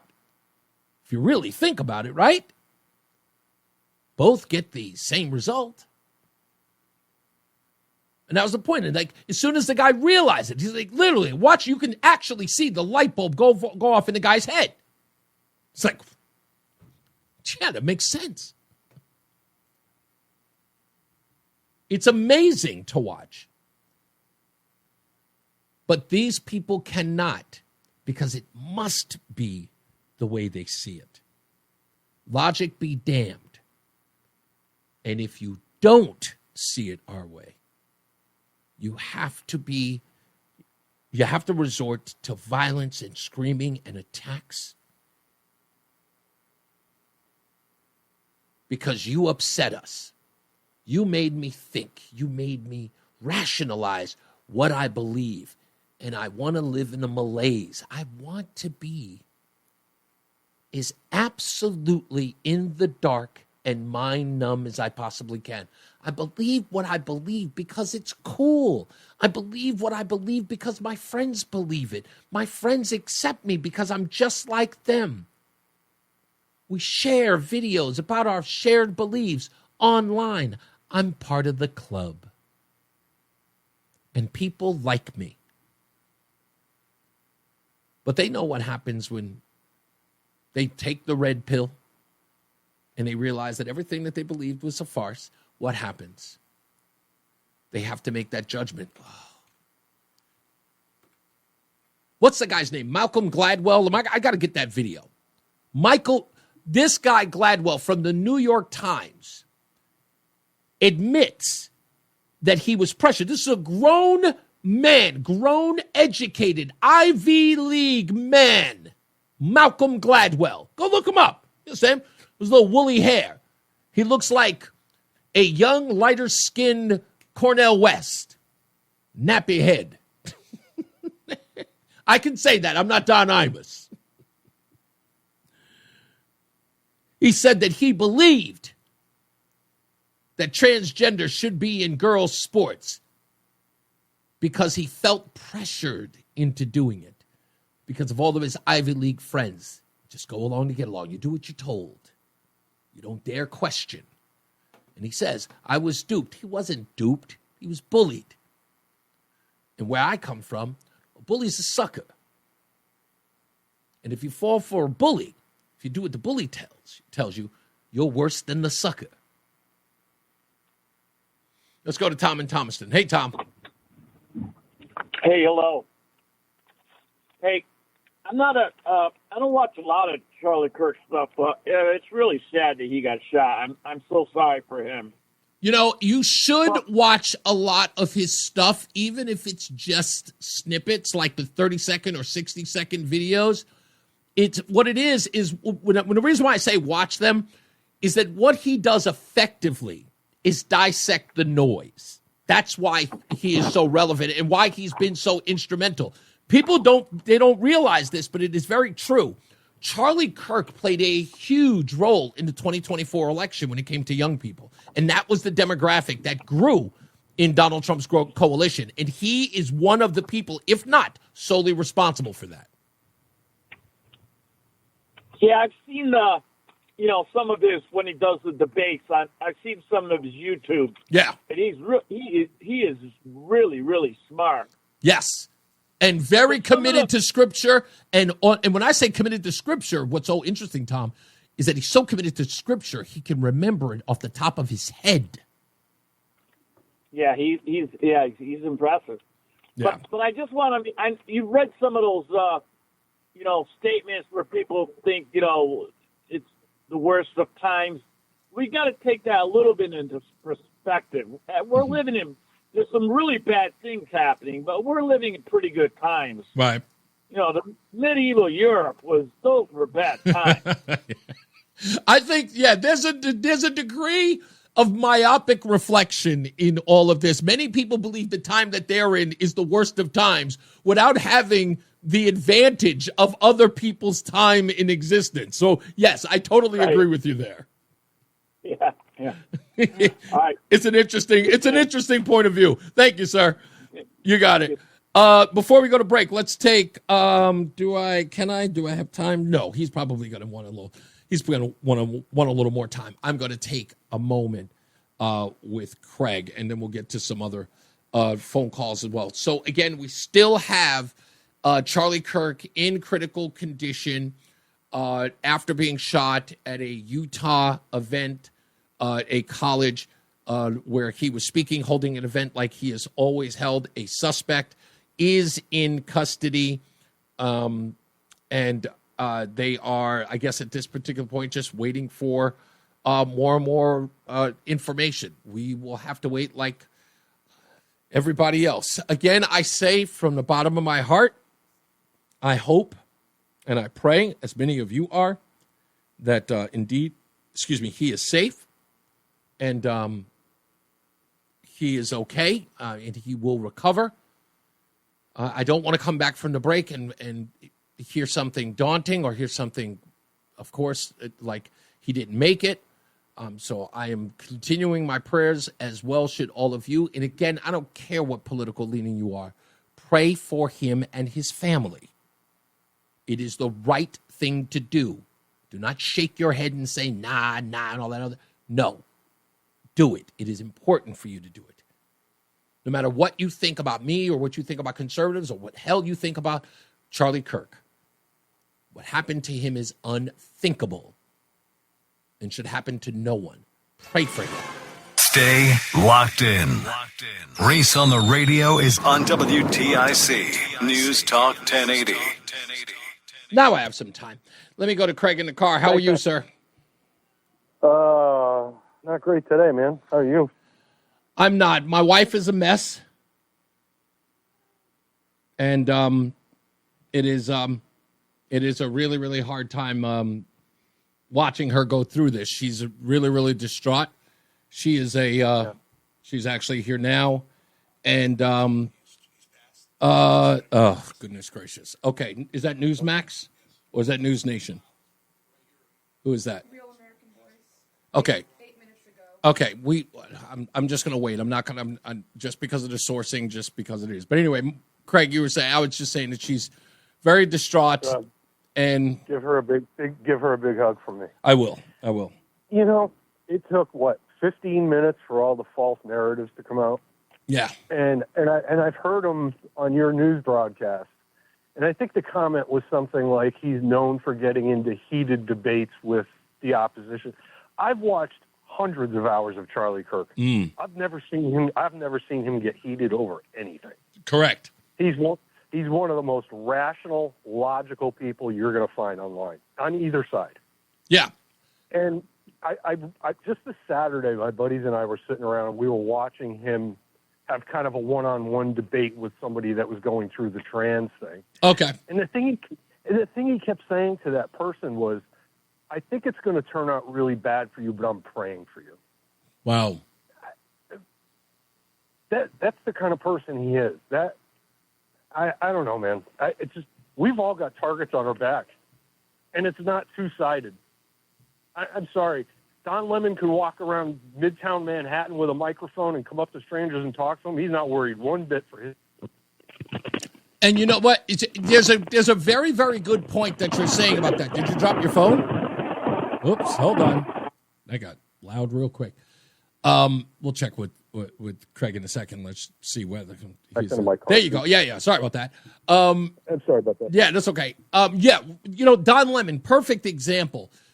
Because, and again, there is a sense, and we're talking about, remember, Don Lemon, who famously said when he had his CNN show that the most violent group of people are usually white and on the conservative side. And this guy walks around Just like the most recent viral video that came out about him where the man from the UK had confronted him and called him a bleeping idiot. But he shook his hand and had a conversation with him, and not once did Don Lemon feel threatened or felt as though he was in some sort of danger of his life. He just had a dialogue with him. The guy clearly didn't like him and called him a jerk. But that you're 100% right. They know this. And that's never the case for conservatives. I mean, I know you use the term target on the back, but I'll go one step further than that. Thank you, Craig. I appreciate you, man. I got to take a break. I'm sorry. Let's go to another check on weather and traffic when we return. More news, more views. It's Reese on the radio on WTIC. Here's Mark Christopher in the BPS Traffic Center. My apologies. I'm not, I cannot report on the news that although there are 3 sources that are reporting this, I'm just not going to say until we have absolutely confirmed. I do not want to get ahead of myself. Right now, the official statement is, and that is coming from Turning Point USA, is that Charlie Kirk is in critical condition. Others are reporting otherwise. Until that is confirmed, I am not stating it here. My wife has been in here 3 or 4 times, grabbing other news sources to find out if indeed it is a fact. They are. So we're just checking until there's an official word. We're just not reporting anything as of yet. Let's go to Kim in North Connecticut. Hello, Kim. Hey, Reese. Well, I used to listen to your station from 9 in the morning till 6 in the evening, but I only listen to your show now because of the changes. Oh, sorry. But so I listen to yours, but not. And of course, that's because of the Soros Satan takeover. But here's what I want to say is I watched instead Steve Bannon on Real America's Voice, and right after was Charlie Kirk. And that's where his show comes from Real America's Voice. They are all confirming that he has passed away, 31, and they are all upset, crying. And my friend in Florida's mother in her 80s is crying too. So was I. It was very, very sad. He was very effective, and I just want you to put some things together. First of all, he was very effective with the election and the young people in the universities. Right. We know for sure these universities now will say, oh, we're not going to have any more political, people on the campus. Yeah. And this is how you cut down on speech. And words are the bearers of speech, right? Speech is a bearer of thought, right? So, and you're cutting down on thought. And Charlie was very good at getting thoughts out that really needed to be presented. Indeed. So he, as far as activism goes, let me just tell you, from reading Soros for about 20 years now, Soros was talking about activism and getting our people to be activists, his people, the left-loon Marxists. Right. So using demonstrations, using manipulation, using street performance, chaos, right, and riots, destruction and violence. That's what they meant by activists. So Charlie Kirk comes along and starts an activist program, which is using that horrible thing called rhetoric, and verbalization. And he used logic as well. And that's what we presented. So you get people who say he was divisive. He was presenting other ideas, and all the left has to do is say, present better ideas, but they never could. Yeah. And that's why Charlie Kirk was an effective advocate for logic, for law and order, for our rights and things like that. And he made great sense in every way.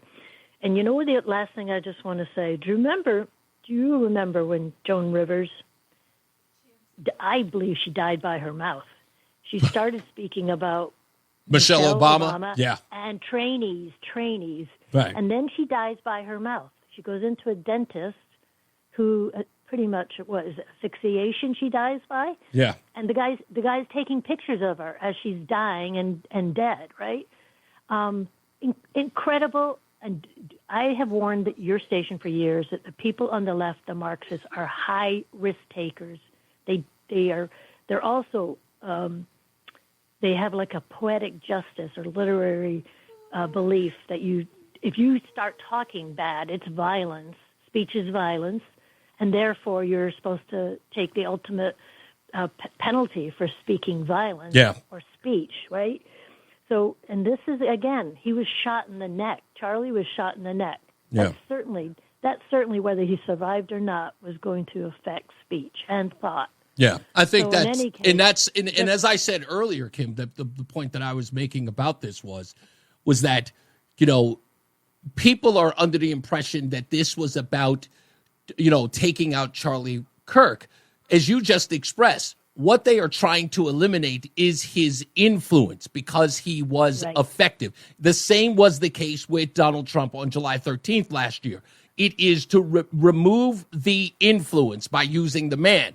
And what they don't understand in that is, by their own logic, was what I said earlier, by their own logic, what did they tell us about terrorism? They said that if we attacked Islam, or if we attacked Muslims in any way, that their faction would only grow. But they completely went the other route when it came to conservatism. They attacked conservatism, not expecting. And what can only happen for this... Yes, and they have officially announced it, yes. They have officially... The objective for them is to try to squash any effective leadership in that faction. But what happens is it only grows, and that's what's going to happen from this. And I got to move on because I'm sorry, but it is official. And thank you. No, Kim, I got Kim. Unfortunately, I think he's demented. Yeah, I don't know. We'll find out. I'm sorry to report, folks. It is official. Charlie Kirk has been announced dead, and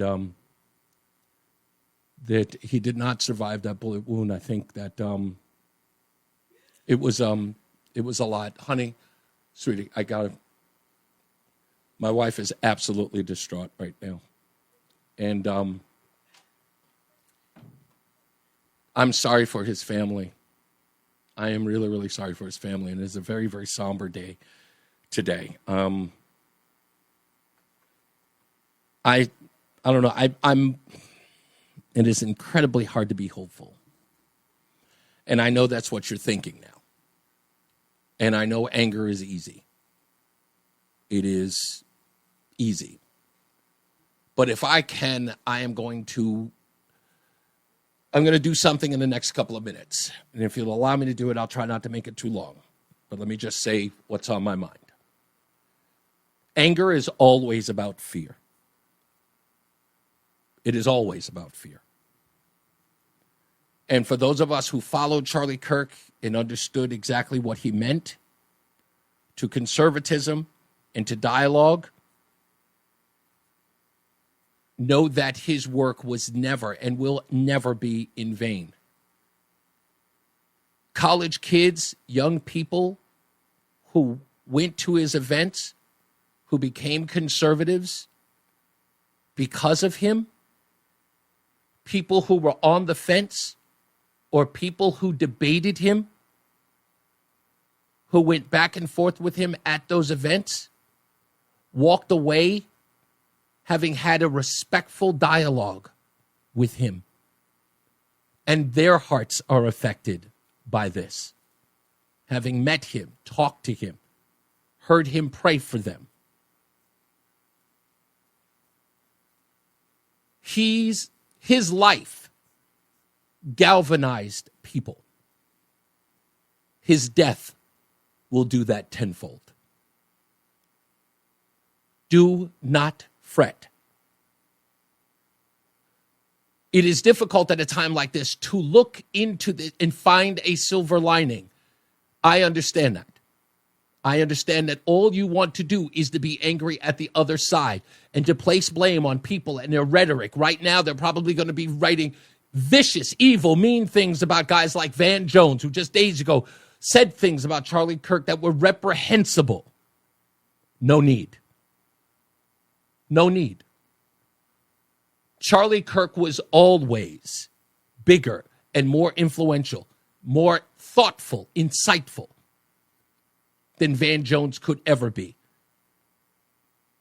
Van Jones is regretting everything he's ever said about that man in this moment.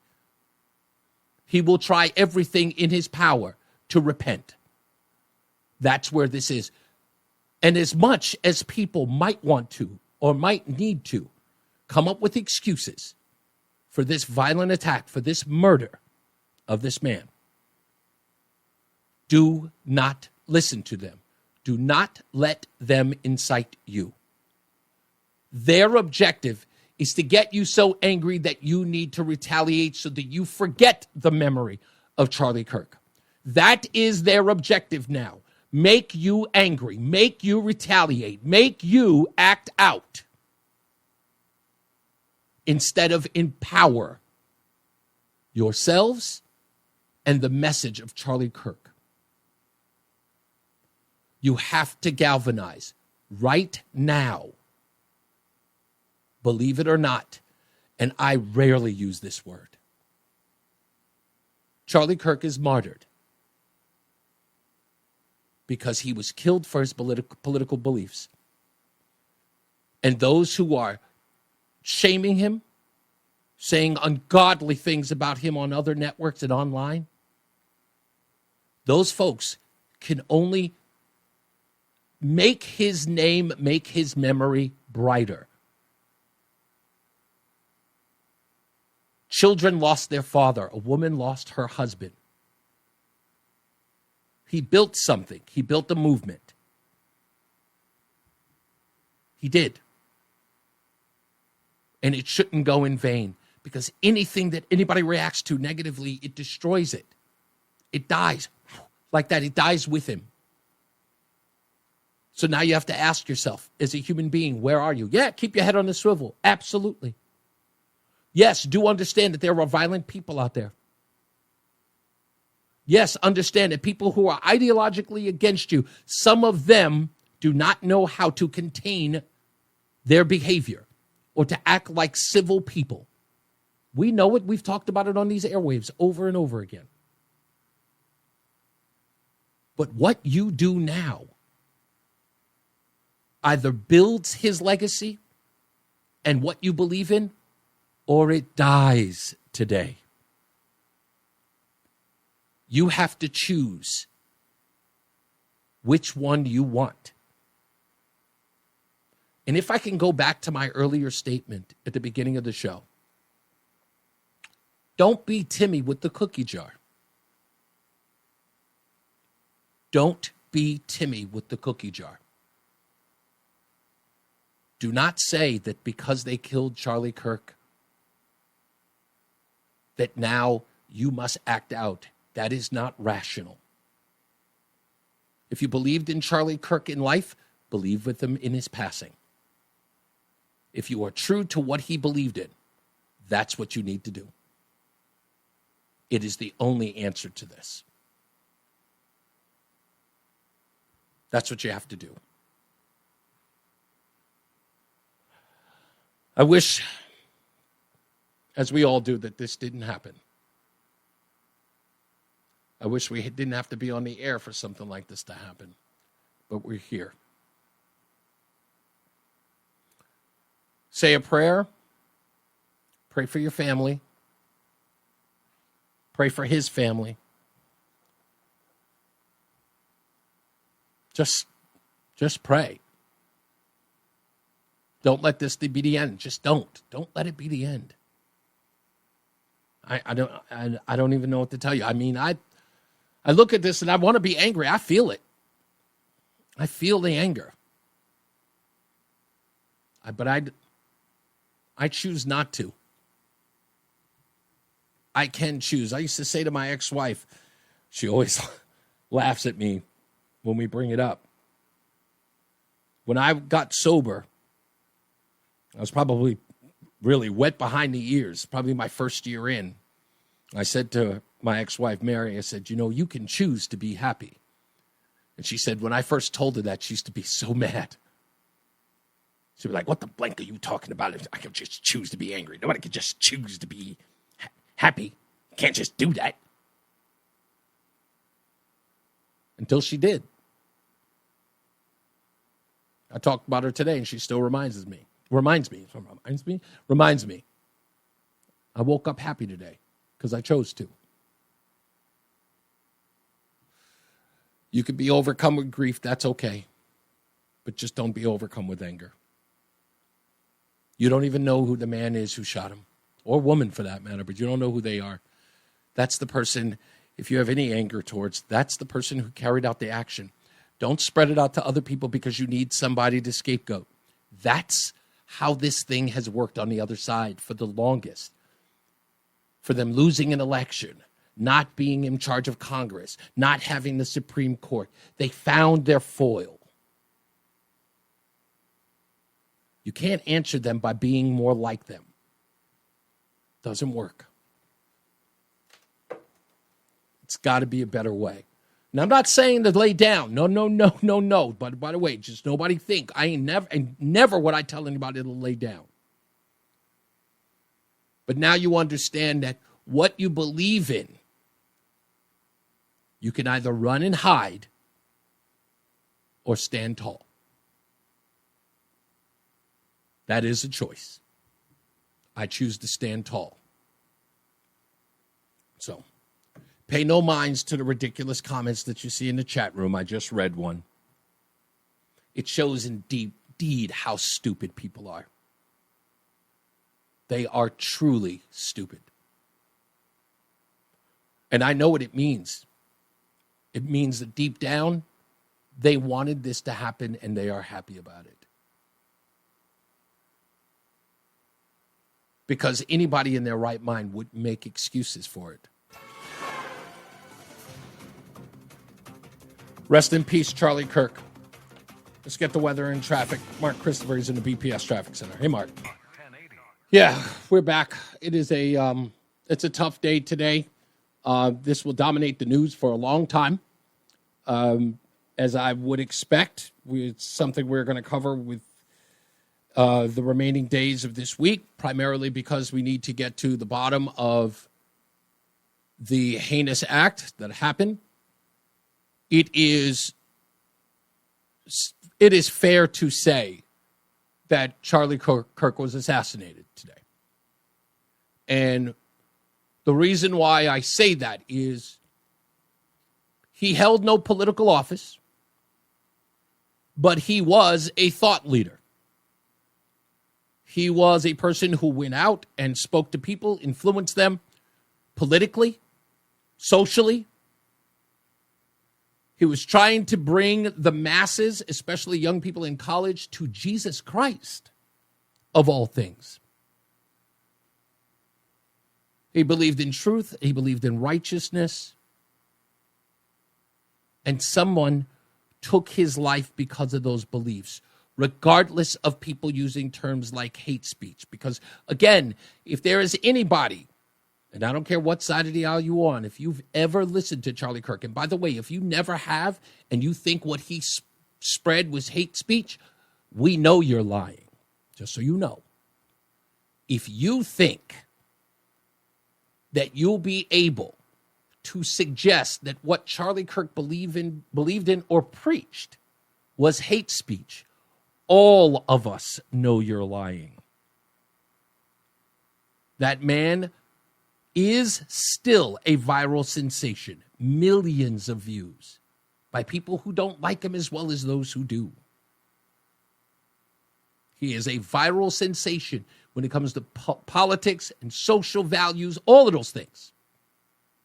The moral fiber of us as a people, as Americans.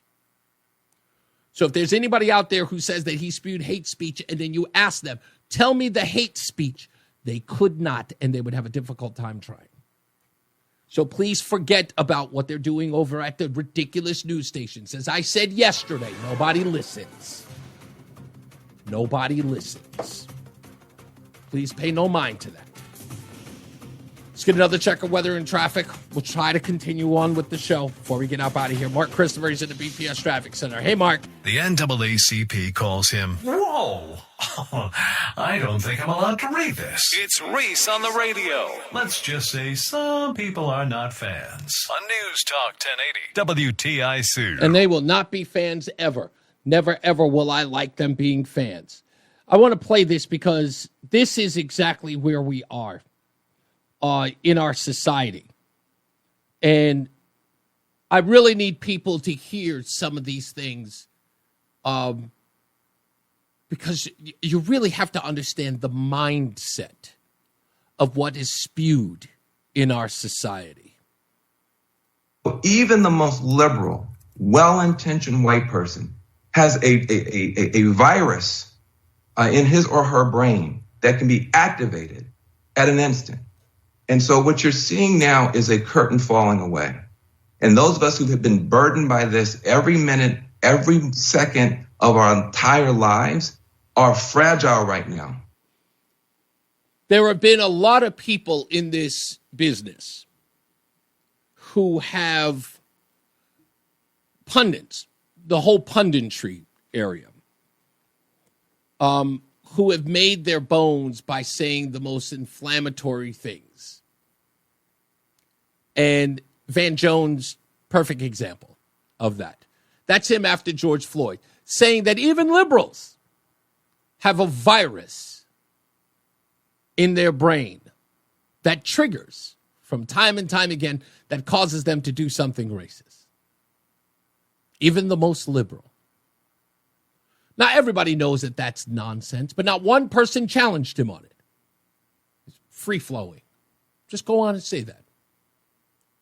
That's what they are hired to do.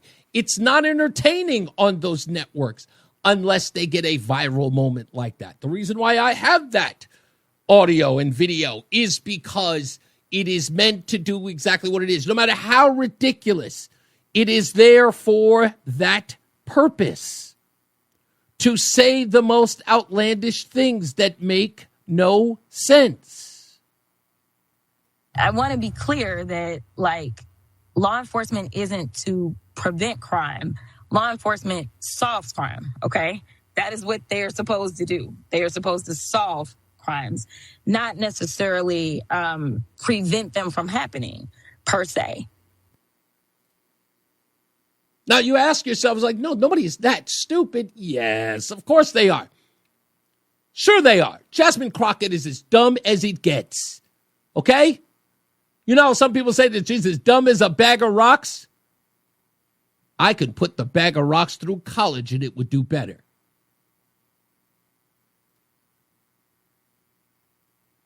I'm not concerned that he's an unintelligent man. I know he's unintelligent. That part is clear.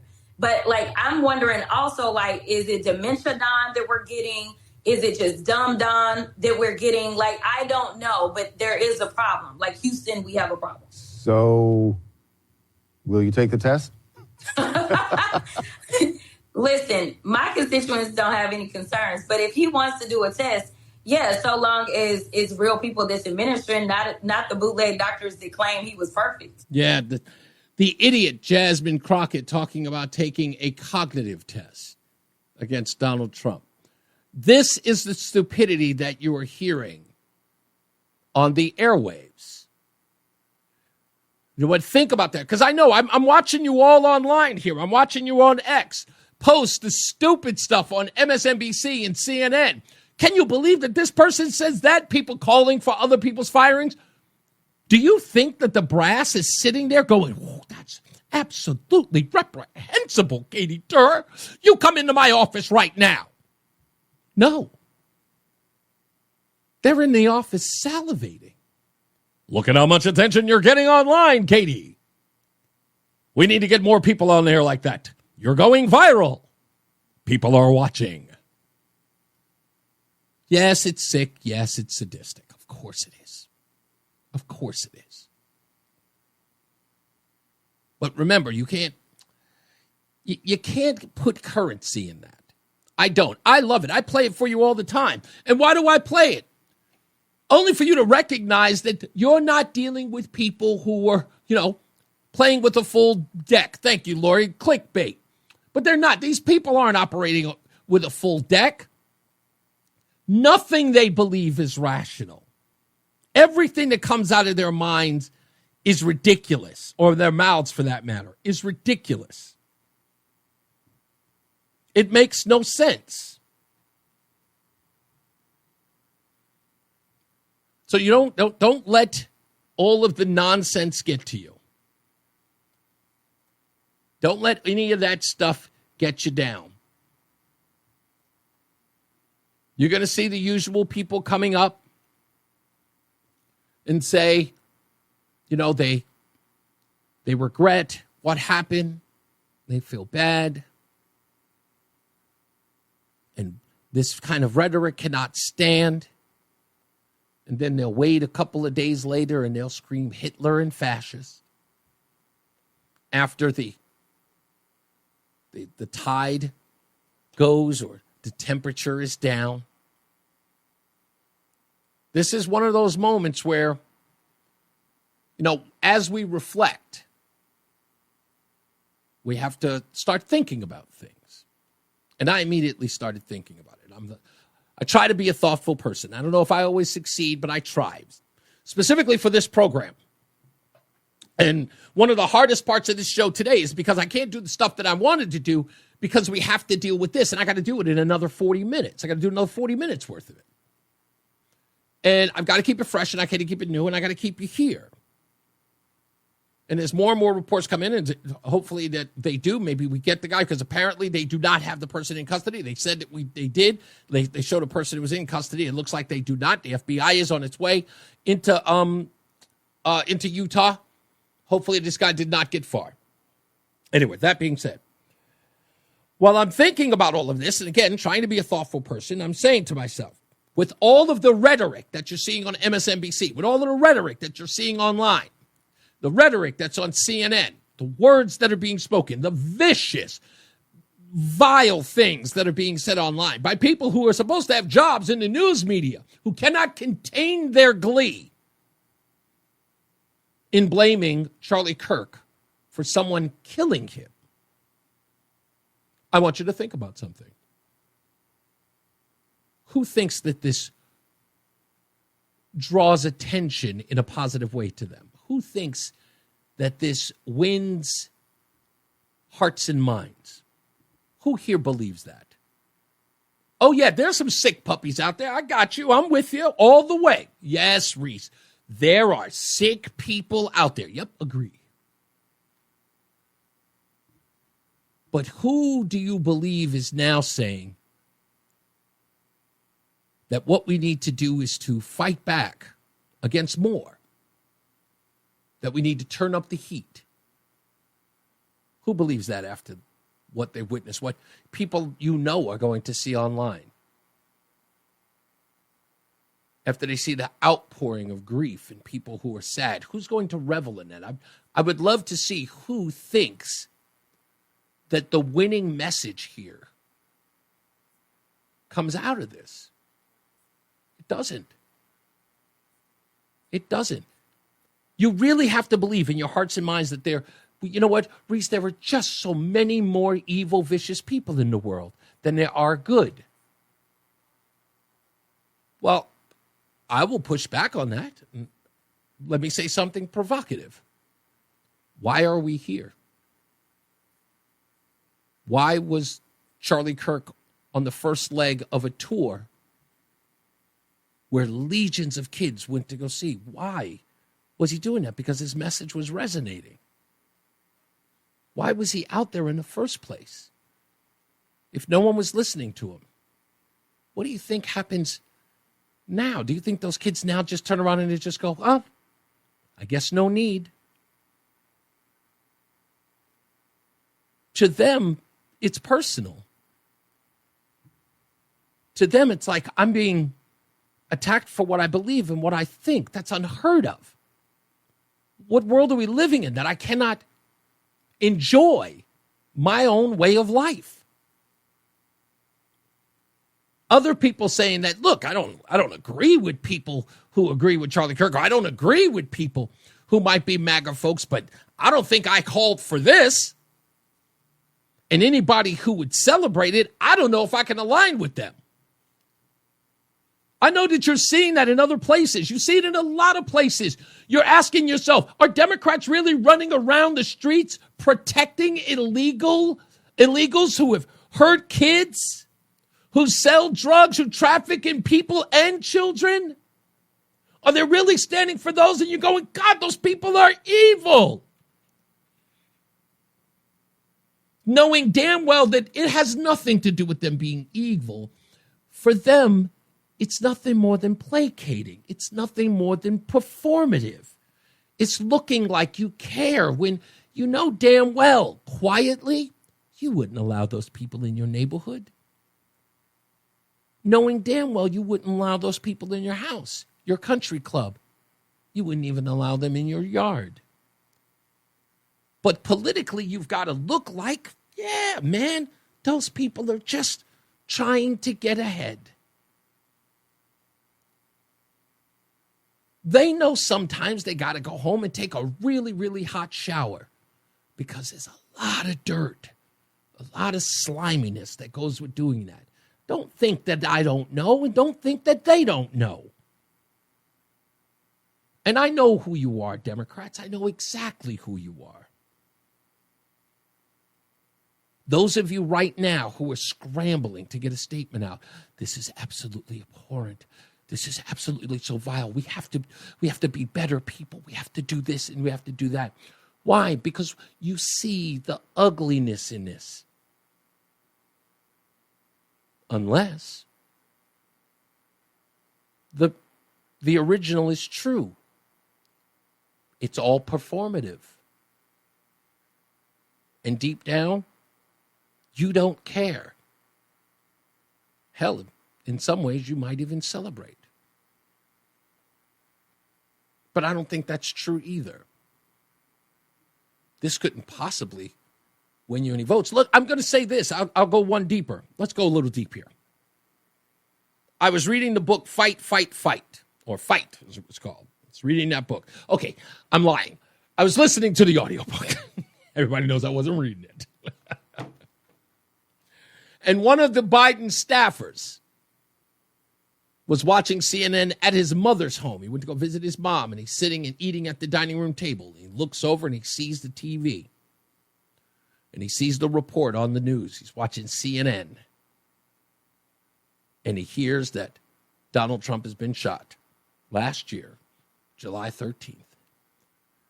And he stood up from the table and walked over towards the television. He stood right in front of it. Everybody knows that your mama hates it when you do that. It'll hurt your eyes. Get away. But he stood there anyway. And he looked at the news report, saw Donald Trump go down, saw Donald Trump jump up, saw him put his fist in the air and say, fight, fight, fight. And the words out of that Biden staffer said, oh no, he's going to win. Think about that. Charlie Kirk wouldn't hurt a fly. They know it. That's why they're fighting so hard to smear him, to talk about his speech, talk about his so-called hate speech. Why else would they do it? Hoping that people see through the truth of who he is. Right now, people who have never heard of him are going on YouTube or going on X to watch videos about him, to listen to him. More and more people are going to know about Charlie Kirk than they ever did before. He was already a firebrand. And dare I say it, he's a legend now. As the president said in his remarks, he's a legend now. I understand that the president is flying the American flag at half-staff. There's a video of it now on Fox News. There's an outpouring on plenty of networks, even CNN for that matter. Scott Jennings is talking about his friend. And he said, quote, well, Charlie was one of the most unique and special people in the conservative movement today. What he was able to build, the people he was able to organize, was just so large and powerful. He was able to convince people to get involved in politics that might not have otherwise done so. When you look at what he did on these campuses And in these public events, thousands of people were showing up, not for a rock concert, not for a sporting event, but for American politics. He inspired all these kids to be involved in their country. This is unequivocal, a good legacy, sorry. He was also a godly person. He spoke about his faith openly. He was unapologetic about his views. I think it's what's been said about Charlie King having his hand on the finger of the pulse of the MAGA base is true. But what's also true is that he was enormously influential in that when an issue was emerging, when something was happening, and people were sorting out their own lives on it, how should I feel about this? Charlie was one of the first people they turned to. That is an inspiring message. Let's get some weather and traffic with Mark Christopher in the BPS Traffic Center. Hey, Mark. David Chilean of CNN is now begging liberals and viewers of CNN to knock it off with the admonishment of Charlie Kirk while they're covering the story, begging them. Now, David Chilean is an interesting character. For those of you who might know, David Chilean was the news guy, one of the lead news anchors over at Yahoo News during the 2012 election. And you might remember Hurricane Sandy happened during those events. And David Chilean was caught on a hot mic talking about Mitt Romney, who suspended his campaign and then went to like soup kitchens and things like that because he wanted to help people. David Chilean was caught on a hot mic while he was broadcasting, saying that the Romneys didn't care about black people drowning. And Chilean was immediately fired for that. And then, of course, years later, got a job over at CNN, which is where he is now. And he is begging liberals, do not make this political. Too late. David, what do you think he was shot for? Over a parking space? Is that what you think? Everybody knows what this was about. So do you. So does everyone else. But they can't help but make it political. CNN went so far as to say that, now Donald Trump is going to seize on this. Now, I want you to think about that. Why would they be so concerned? Shouldn't everybody seize on this? Shouldn't everybody be outraged? Or is that just for us?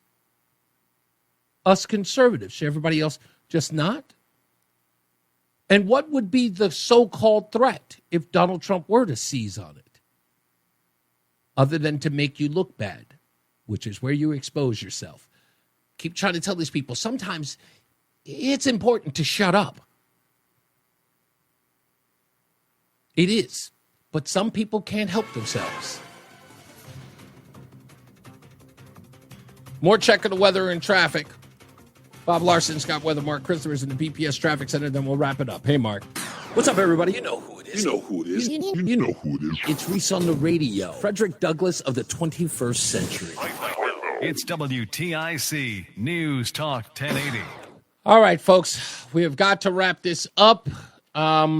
This will be a long, long night as more and more reports come in. And, of course, the manhunt begins for the person who assassinated Charlie Kirk today in an event in Utah.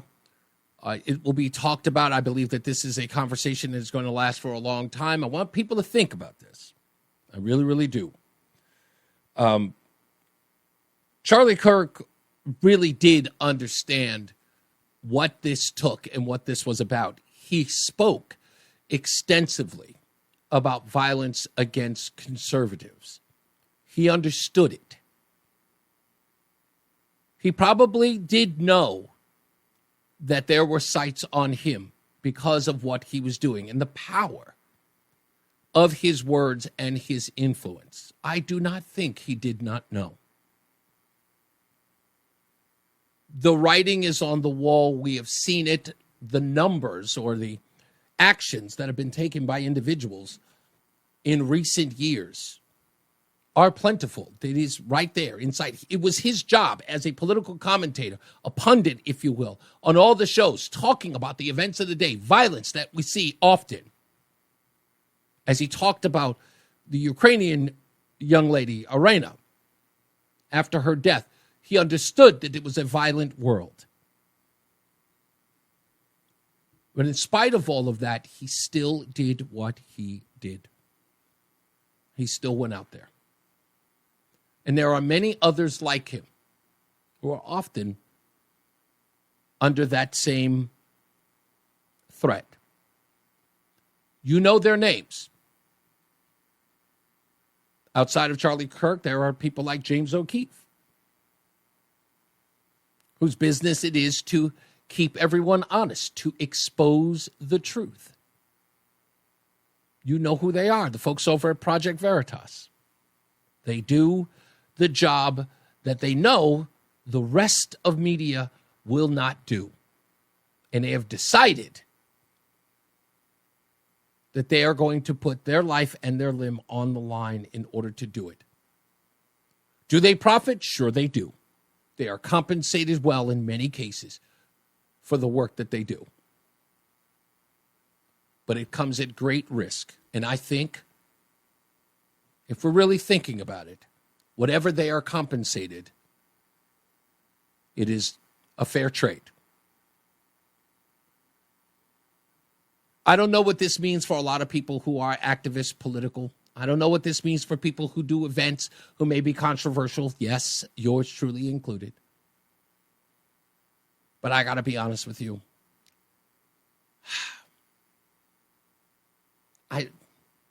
Maybe I'm different. Maybe. And I know some other people out there are just as different. But I think we just all got our marching orders. I am certain we all got our marching orders. If it's going to be anything, at the end of the day, if God decides, let it be for something noble. I don't want it to be skydiving in Madagascar. I don't know. I don't want it to be that. I don't know why, but I'm looking at Charlie Kirk, as sad as I am, and trust me, I am so sad, but I'm not going to make this about me. But I look at him, I am galvanized. I understand the importance of what needs to be done because the objective was to kill it. That's what that was all about. That's what today was all about. It was about killing what we know was right and was righteous. And what that person did cannot be lasting. It cannot be the end. It can't. For no one. For no one. The easy part, again, is to be mad. I can't be mad. It's a dumb answer to this for me. I am sad. I can't help but be sad. That's just it. It's just like I didn't even know Charlie Kirk. I'd never met him at all. I know people who know him, but I don't even know the guy. I got no pictures to post, as a lot of people are doing, showing their pictures of hanging out with Charlie Kirk. Other people posting ridiculous memes like, we will not be sending our condolences. Nobody knows who you are. Nobody gives a damn if you're not sending out condolences. Are you really trying to get notoriety over a dead man? How ridiculous do you look? And by the way, folks, if you're out there reposting a nobody's post making fun of the death of Charlie Kirk, you're amplifying an idiot and a nobody. I wouldn't make them famous. I would keep them in that little hole they stay in. What for? What, you want them to get fired? Somebody else will hire them. They'll move on and you'll forget about them. Let them go. Sometimes you have to let the idiots play. After a while, they run into traffic. Let them. It's not your job. I see these idiots for who they are. I understand them. They're meaningless. They're pointless. No one ever cared. And they think they're going to get some sort of, I don't know, notoriety, friendship, likes, because it's all about those. Look how many people liked my abhorrent comment. Look how many people liked my vile statement. Aren't I funny?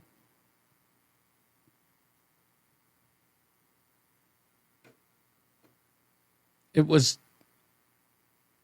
just ridiculous.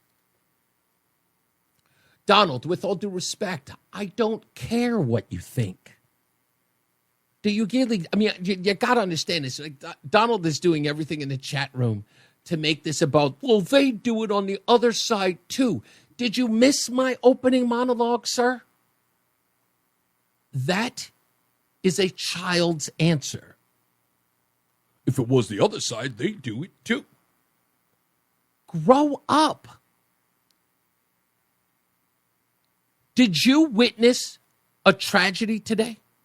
Did you witness violence on a man who loved God and his family? Did you witness him get snuffed out online by a stranger from 200 yards away? Did you witness that? Does that upset you? That does cause you pain, grief, sadness? That a man would be murdered in broad daylight in front of witnesses? That someone would be so vile behind somebody's words that they decided to kill him? That you couldn't take one moment to say, I grieve for the affected family and friends? Instead, you are bloviating about what your position is on guns? You are not virtuous, sir. You are not prudent. Sir, you are vile. You can't find a moment of grace. Take a moment. Don't tell me that you value life. I don't care if you value life. Value it. You don't need to make that provocation to me. You don't need to tell me that you value life. I don't care if you value life. Value it. What do you want, a medal? What do you want, a cookie? You want to be told? You want to be patted on the head? You value life? Good boy. Value it. Stop waiting for somebody to recognize you for it. It is a natural reaction to someone's murder. Having to proclaim that you value life means that you have to, that people don't already know that it isn't a mainstay. Your actions should speak. Your reputation should precede you. People should know right off the bat that Don guy, he respects life. Just use your head. But deep down inside, you cannot. You can't. And there are people out there who cannot and won't.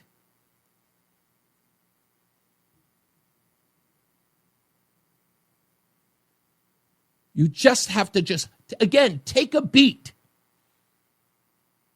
It's incumbent upon you to take a second. Charlie Kirk is dead. And what are you trying to do? Score points on a chat room? Do better. You can be better than that. It takes no effort. It takes an ounce of grace, an ounce of humanity. It's no effort at all.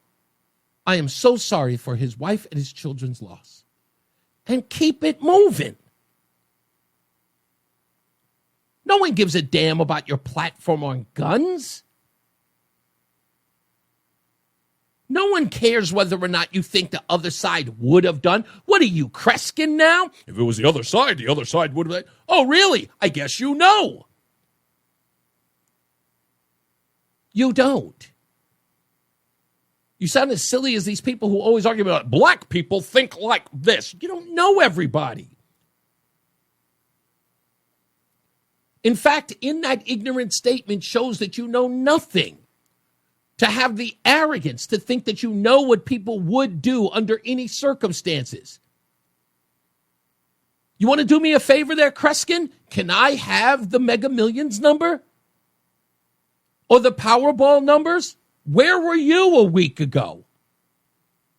You don't know anything. Take a seat, all of them. Take all of them. Lie down.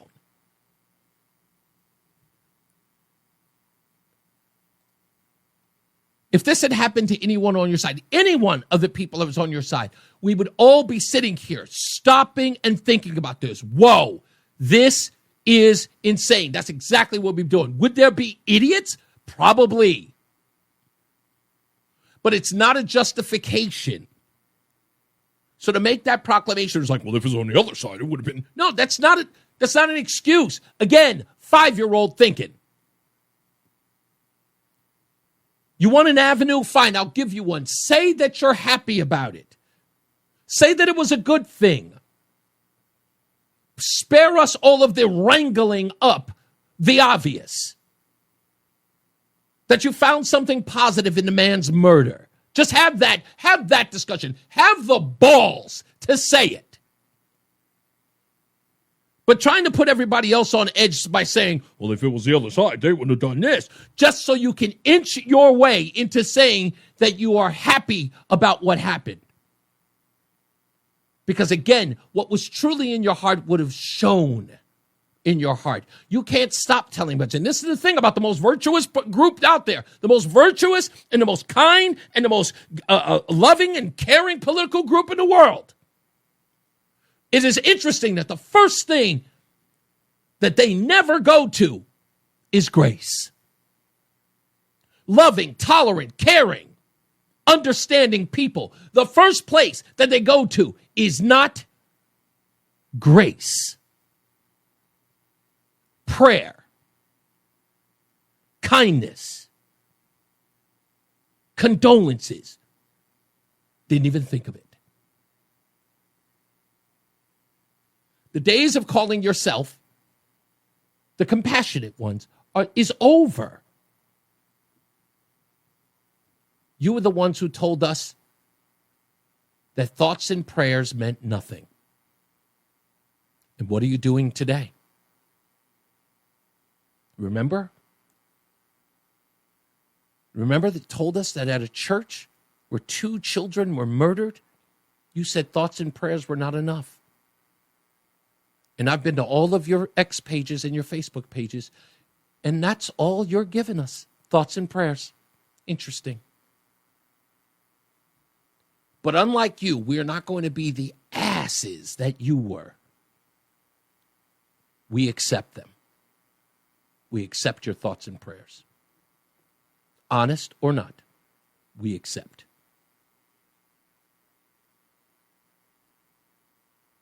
A couple of years ago when I was on this program, I jokingly said this line, and I just said it yesterday when I said that Connecticut needed its new theme. But I truly do believe this about conservatives, true conservatives. We're better than you. And we know it. And while others sit around and shy away from that, I don't, because I don't have to care. We are better than you. It's because at least we've got the sense to sit back, wait a while, maybe pray, maybe gather our thoughts. You people took a victory lap.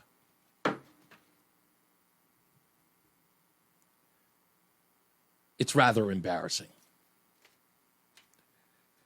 As I always say, radio is free, so we thank you for paying attention. Remember to keep Charlie Kirk in your hearts and in your minds. Sean Patrick, we love you and we miss you. Remember that panic is not planning, so plan your work and work your plan. Me, I'm Reese on the radio. You, have a good night, pleasant tomorrow. If any news breaks, we'll see you here tomorrow with it. Let's get some weather and traffic. Mark Christopher, he's in the BPS Traffic Center. Good night, sir.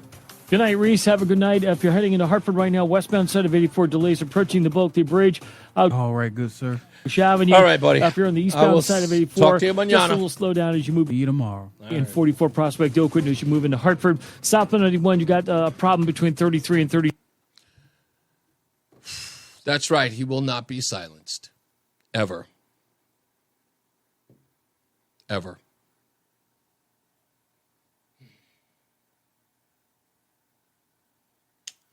I don't even know what to do anymore, folks, but